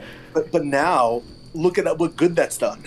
Sure, it's what's good that's done. Yeah, it didn't matter. You still. Well, yeah, because people still don't trust any of the intelligence agencies, and people read the situation totally wrong anyway. Because every fucking retard Republican will still say, "Oh, they all work together. Oh, they're all in bed with each other," because they have no idea how any of these agencies work. So at the end of the day, did it even fucking matter? Yeah. It kind of plays into your argument on the censorship stuff, which is, does it even matter that we're censoring stuff as platforms if people are still doing it anyway? Yeah. And that's maybe what I would say with respect to like this integrity argument from the FBI. The FBI should have integrity, but if the concern is they'll think you're illegitimate if you announce it next to Loretta Lynch, they think it's illegitimate when you didn't announce charges at all. The fact that you didn't come out their way made them think that you were illegitimate. Sure. And I think that like what you're saying now is potentially even worse, which is if the DOJ is nice to Trump and they're like, okay, there was absolutely classified information, but for whatever reason, we're going to just like buy your declassification story, or we're just going to buy your that you don't have the intent to do it, and it was they had let you, or they had like, I don't know, coerced you into having that information, or for whatever reason we think that a charge is improper, you're going to be pissed that they did that raid and no charges come out. Yeah. And no matter what, the right's going to be mad. The right's going to be pissed if charges come out, and the right's going to be pissed if charges don't come out. They're going to be like, oh, it was just a witch hunt. So they literally can't win. And so shouldn't they just do the thing that's most just and that fits the facts the most? Well, the issue was that they made... How was this discovered? Did the FBI announce that they were making a raid after it happened? No, Trump leaked it. Oh, Trump leaked it. Yeah, which is... I mean, like, the FBI probably has to figure Trump is going to leak it, right? Yeah. But like he did it now. It's all rough, man. They can't win. They can't win. Yeah, no. Are you supposed to let him have that information? Like, imagine you're the government. Are you just supposed to let him sit on that information forever and be like, oh well? No, yeah, I don't know. It's hard. I'll be honest. I think you agree too. It's hard. These are all really, really hard decisions. I don't know what the right answer is, or even if there is a right answer. You have to balance and weigh so much stuff against each other. It's very, very, very only difficult. hard because of the former president. That's the only reason it's hard. Well, because Trump wasn't cooperating. If this was Kira Chats, you know what? You would be. Here's what I would say: if Garland wasn't such a pussy and he wanted to be a big baller, then I would be okay with everything. If the FBI did the raid and they didn't publish anything, and Garland came out and he said, "Listen, Trump had fucking 2 years to get this shit back to us, and he didn't." And if you guys want to speculate that he was getting blowjobs from fucking Putin prostitutes while selling nuclear secrets, that's on fucking Trump. He should have given the information back. Fuck him. Then I'd be like, you know what, Garland? That's fair, motherfucker. That's a fair statement. True. Trump should have given this shit back. He did it. Now he can reap the consequences. Fuck him. I'd be okay with that, okay? Fuck You're it. a liar. You're a liar. That's like what Comey did, but 1,000 times worse. Come out and disparage Trump and be like, he's an asshole, and say that you guys feel free to speculate. Well, wait, with who? With Hillary? No. What you just said was like, I think even worse than what Comey did. You're like, well, Comey didn't leave any room for speculation. Comey pretty clearly fucking announced like everything that they discovered in terms of like. Yeah, but like, Comey wasn't like, yo guys, feel free to draw all your bad inferences you want, bro. That's basically what you just said. That Garland. Well, no. But Comey stating it would be different than Garland stating it, right? Because we're not talking about the FBI making a statement. We're talking about Garland making a statement, right? That would be equivalent to like the DOJ making a statement under the Comey stuff, right? And that makes it so, it's okay for the DOJ's allowed to just. Yeah, the DOJ can because they're the ones at the end of the day. Like it's the difference between like a cop making a statement versus like the DA making a statement, right? Like yeah. in a way, like the FBI, like Comey is like an investigator comes out and he's like, we want to let you guys know what we found in the investigation, and the DA is like, what the fuck? Like it's our job to decide why the fuck are you talking to the public? So in a way, but it would be different if the DA wants to make statements to the public about whatever. Fuck it, it's an elected position, I think, right? The district attorney. Like they. Here's the take. Yeah, man. go. Here's the take. Okay. The take is you can't just let if it's true that the classified information is there, you can't just leave it there. True. If you care at all about classified information being insecure. Well, true, kinda. But now if I ask you the ridiculous hypothetical, right?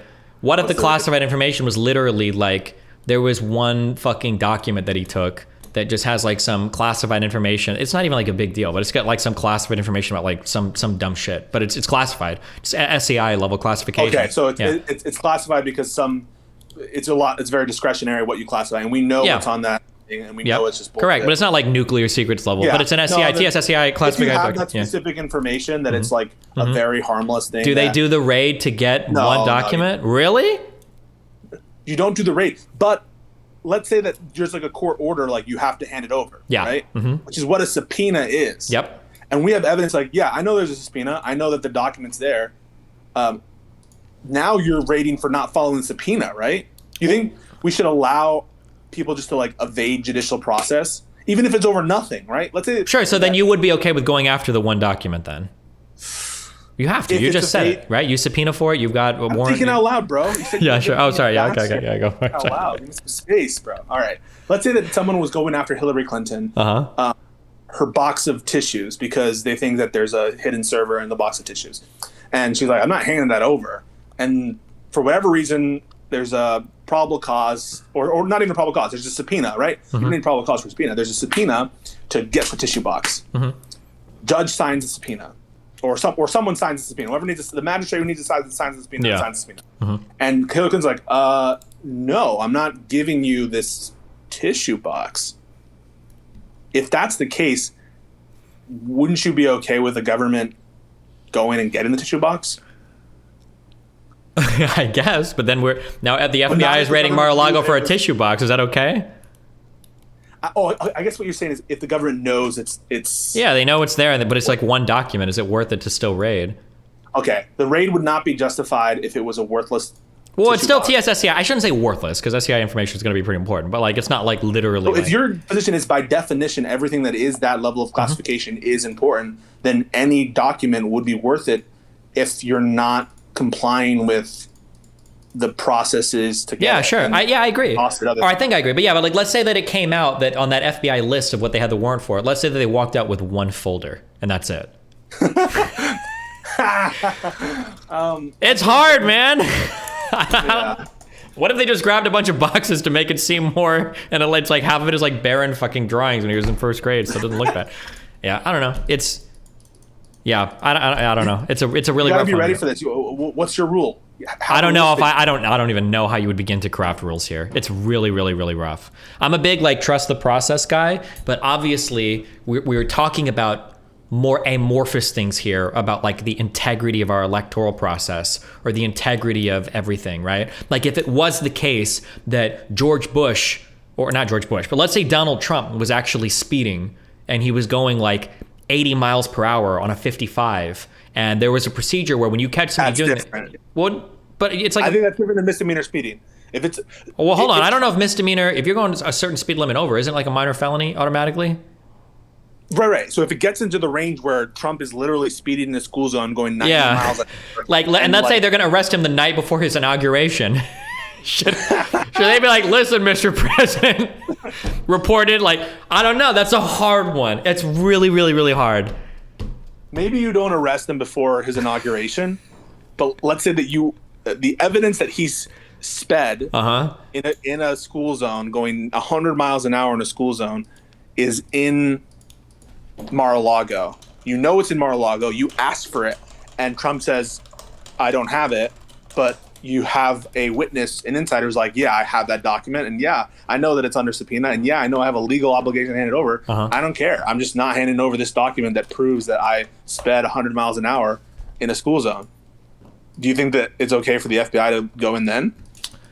Like, he knows he's willfully... Imagine he is violating that subpoena on purpose. Well, this is what I was saying before. Yeah, I think it's fine. If they, as long as, if he knows... Because it's on him. He knows.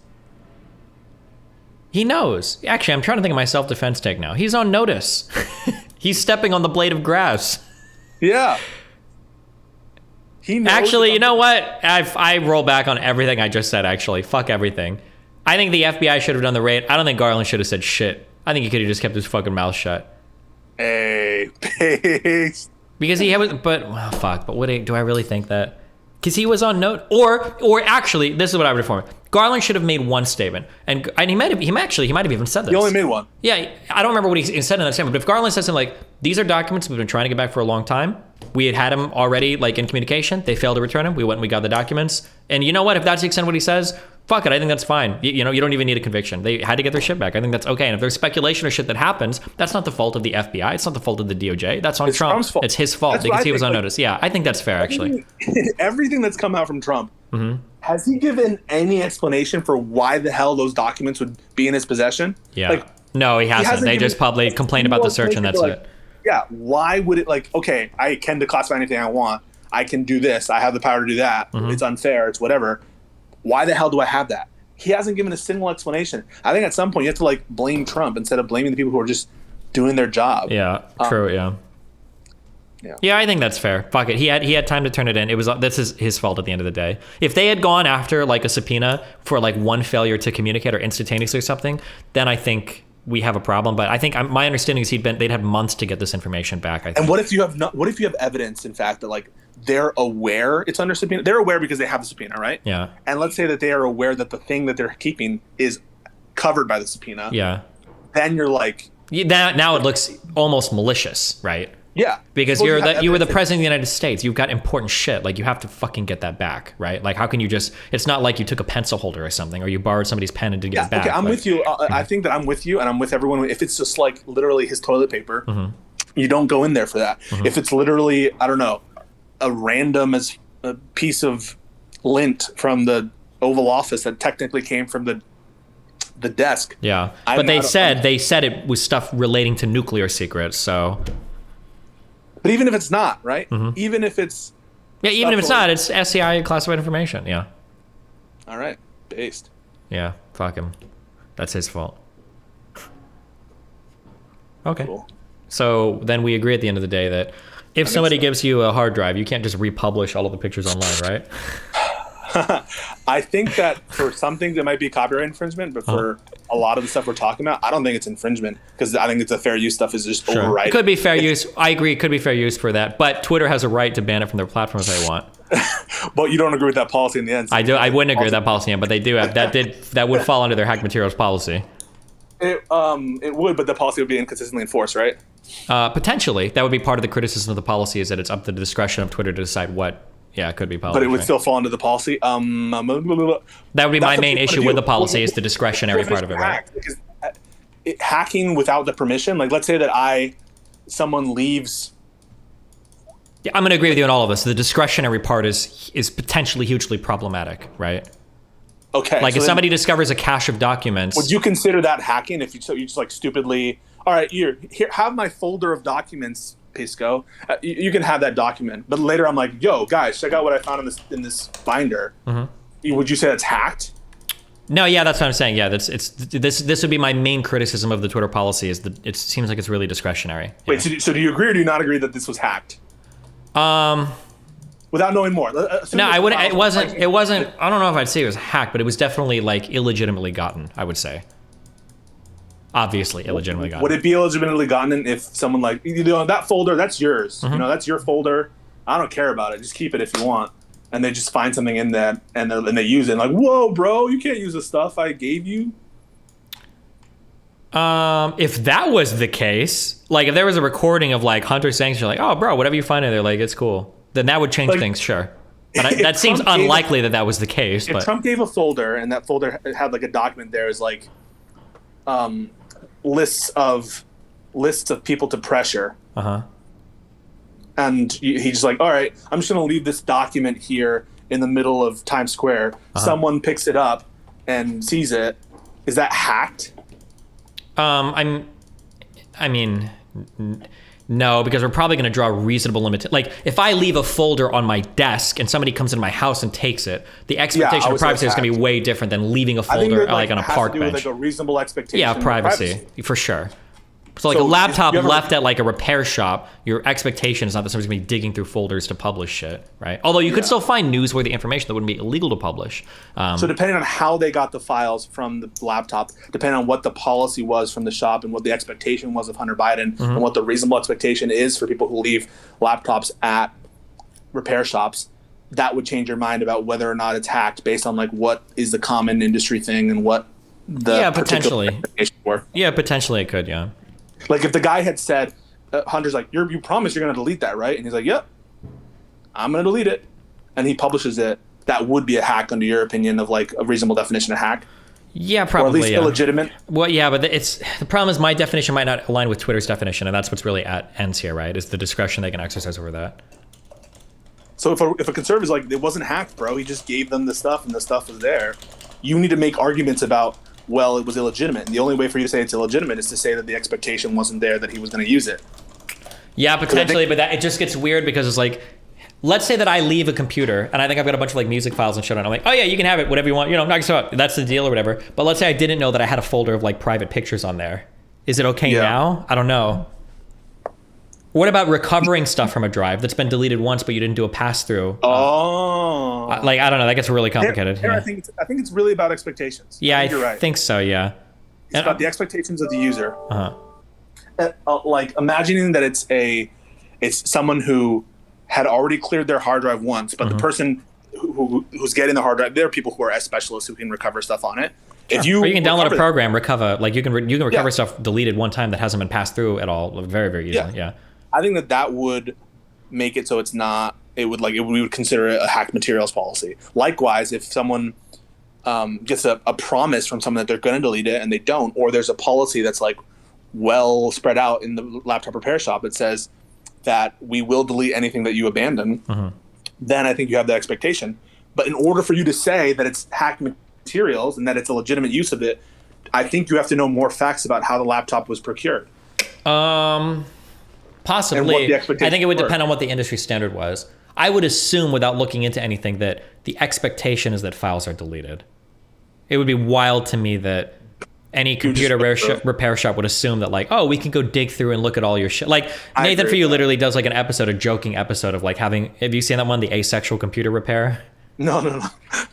He has an episode where he's like, I'm going to make a computer repair shop, but you're going to hire only asexual so customers know that they're not like looking through your stuff. So I think like people have that worry. Like I would be surprised if it was industry standard. Like, oh, you leave your shit here, we can look at all your stuff. Like, yeah, I agree. I think that like the common expectation is if you leave stuff that we're not just going to going through all your documents and then publishing them. I think that's stupid. Yeah. But what if you have like a file that says, like there's a folder on the desktop right next to my computer that says like secret, hidden, embarrassing photos. What about it? You still don't go through it, right? Wait, hold on. Are you asking me if I would go through it or if I'd republish it? I'm sorry. What is the expectation of privacy? The expectation is that it wouldn't be gone through at all, of course. Even if it's like obvious that I mean, that'd still be the expectation, but like, I mean, obviously somebody's probably going to go through it. I would imagine the expectation is that like everybody's shit is going to be gone through, right? Hunter Biden's wallpaper is him smoking a crack pipe. Now what? What if it's his wall?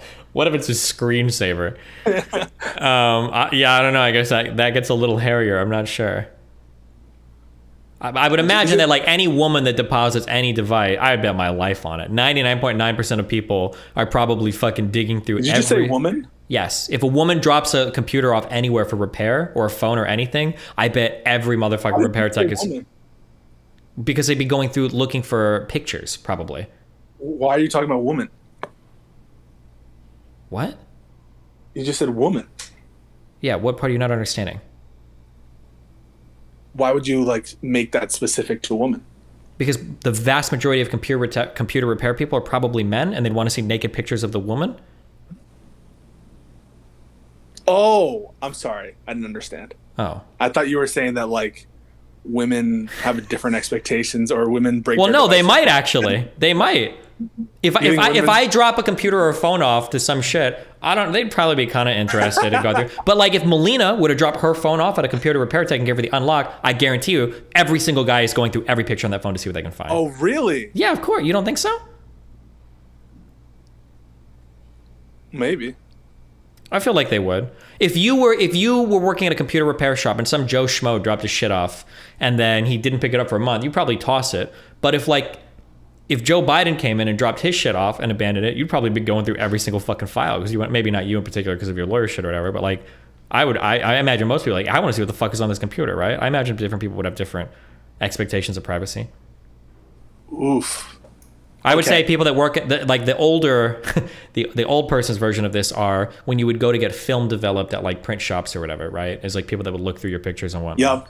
Okay, so then I think that your answer to this question is whether or not it's a legitimate use of the Twitter policy depends on the facts and circumstances of you. Maybe you would say this. In general, I think that it would fit the hack materials policy because in general, I think people do have that expectation, but different circumstances that existed at the time might change my opinion. Maybe change it, yeah. But I mean, like, I doubt there's any world where Hunter Biden is like, oh yeah, like, I think I got a picture of me, like, smoking crack and fucking prostitutes. Like, yeah, if I leave it here, you can have the shit, right? It probably is never going to be the case that he's like, yeah, you know? Well, maybe the fact that he's famous should give him a less expectation of privacy, and then he should just expect people to go through. Well, I mean, maybe. Like if Obama walks into a repair shop, gives his computer, like, you can keep that. Is his expectation should, and like then later they publish it, he's like, no, you weren't supposed to do that. Well, I don't know, like, what about like, what if he doesn't give them like the password into the computer or whatever? Or what if you need help with your computer shit and you have a bunch of nudes saved onto an iCloud and you're like Jennifer Lawrence or whatever, and now somebody's doing like the fappening 2.0. It's like, bro, your password shit was on the computer. Of course I'm republishing that shit, right? Then you run into, I think, the copyright issue, which I think is legitimate in the case, unless it's not copyright. Listen, J Law or like celebrity nudes, I think that's some newsworthy shit. I think that's newsworthy to publish the things itself. Yeah, hell yeah. It's newsworthy to publish the words themselves, but why is it newsworthy to like actually show a censored picture could be newsworthy? How about that? Okay. Guess you'd fight it in court. I don't know. All right, man. Hey, okay. Yeah. I'm glad wait. So summary, we got that out of the way. You agree with that emails are copyrightable, right? Yeah, but they'd probably fall under fair use depending on who it's about. Yeah. Okay. With respect to the media, you have a high bias in favor of sharing information, and you disagree with most of these media companies' positions in terms of censoring even misinformation about the election and misinformation about COVID. I feel like we should be fighting it out, duking it out, but that's the feeling I have. But yeah. Okay. And then finally on the Trump stuff, you think pretty base that they would go after him as long as he's put on notice. Yeah, he had plenty of time. Fuck him. Yeah. Okay. Great, dude. That was awesome. Yeah. Nice talking to you. I love you. I hope you're doing okay, buddy. We might be in New York City soon, maybe. Oh yeah, hit me up. Yeah. Okay. Have fun. Be careful, babe. No, bye. Bye. Okay. Sorry. Let me finish this. Sir's like, just he was I forget which which Republican president appointed him, but I mean he was.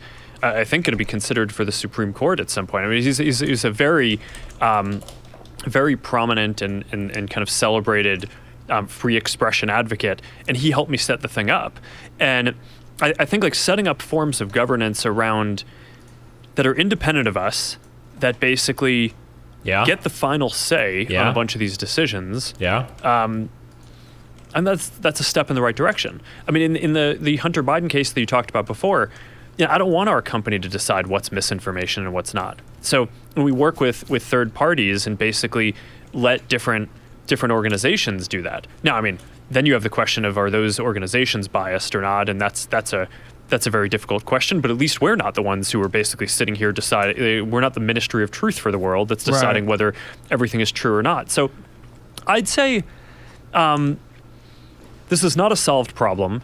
Controversies aren't going away. I think that it is interesting that the U.S. Is actually more polarized than most other countries. So I think sitting in the U.S., it's easy to extrapolate and say, hey, it probably feels this way around the whole world. And from the social science research that I've seen, that's not actually the case. There's a bunch of countries where social media is just as prominent, but polarization is either flat or has declined slightly. So there's something kind of different happening in the U.S.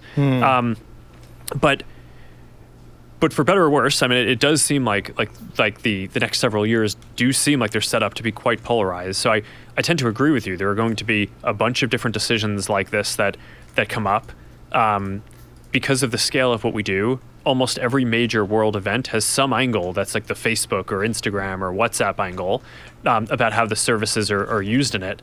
So, yeah, I think just establishing as much as possible independent governance. Wow, thanks, Zuck.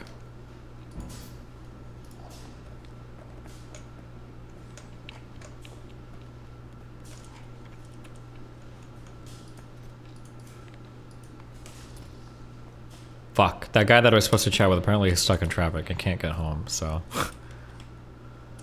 Oh! Now I have no talks for today.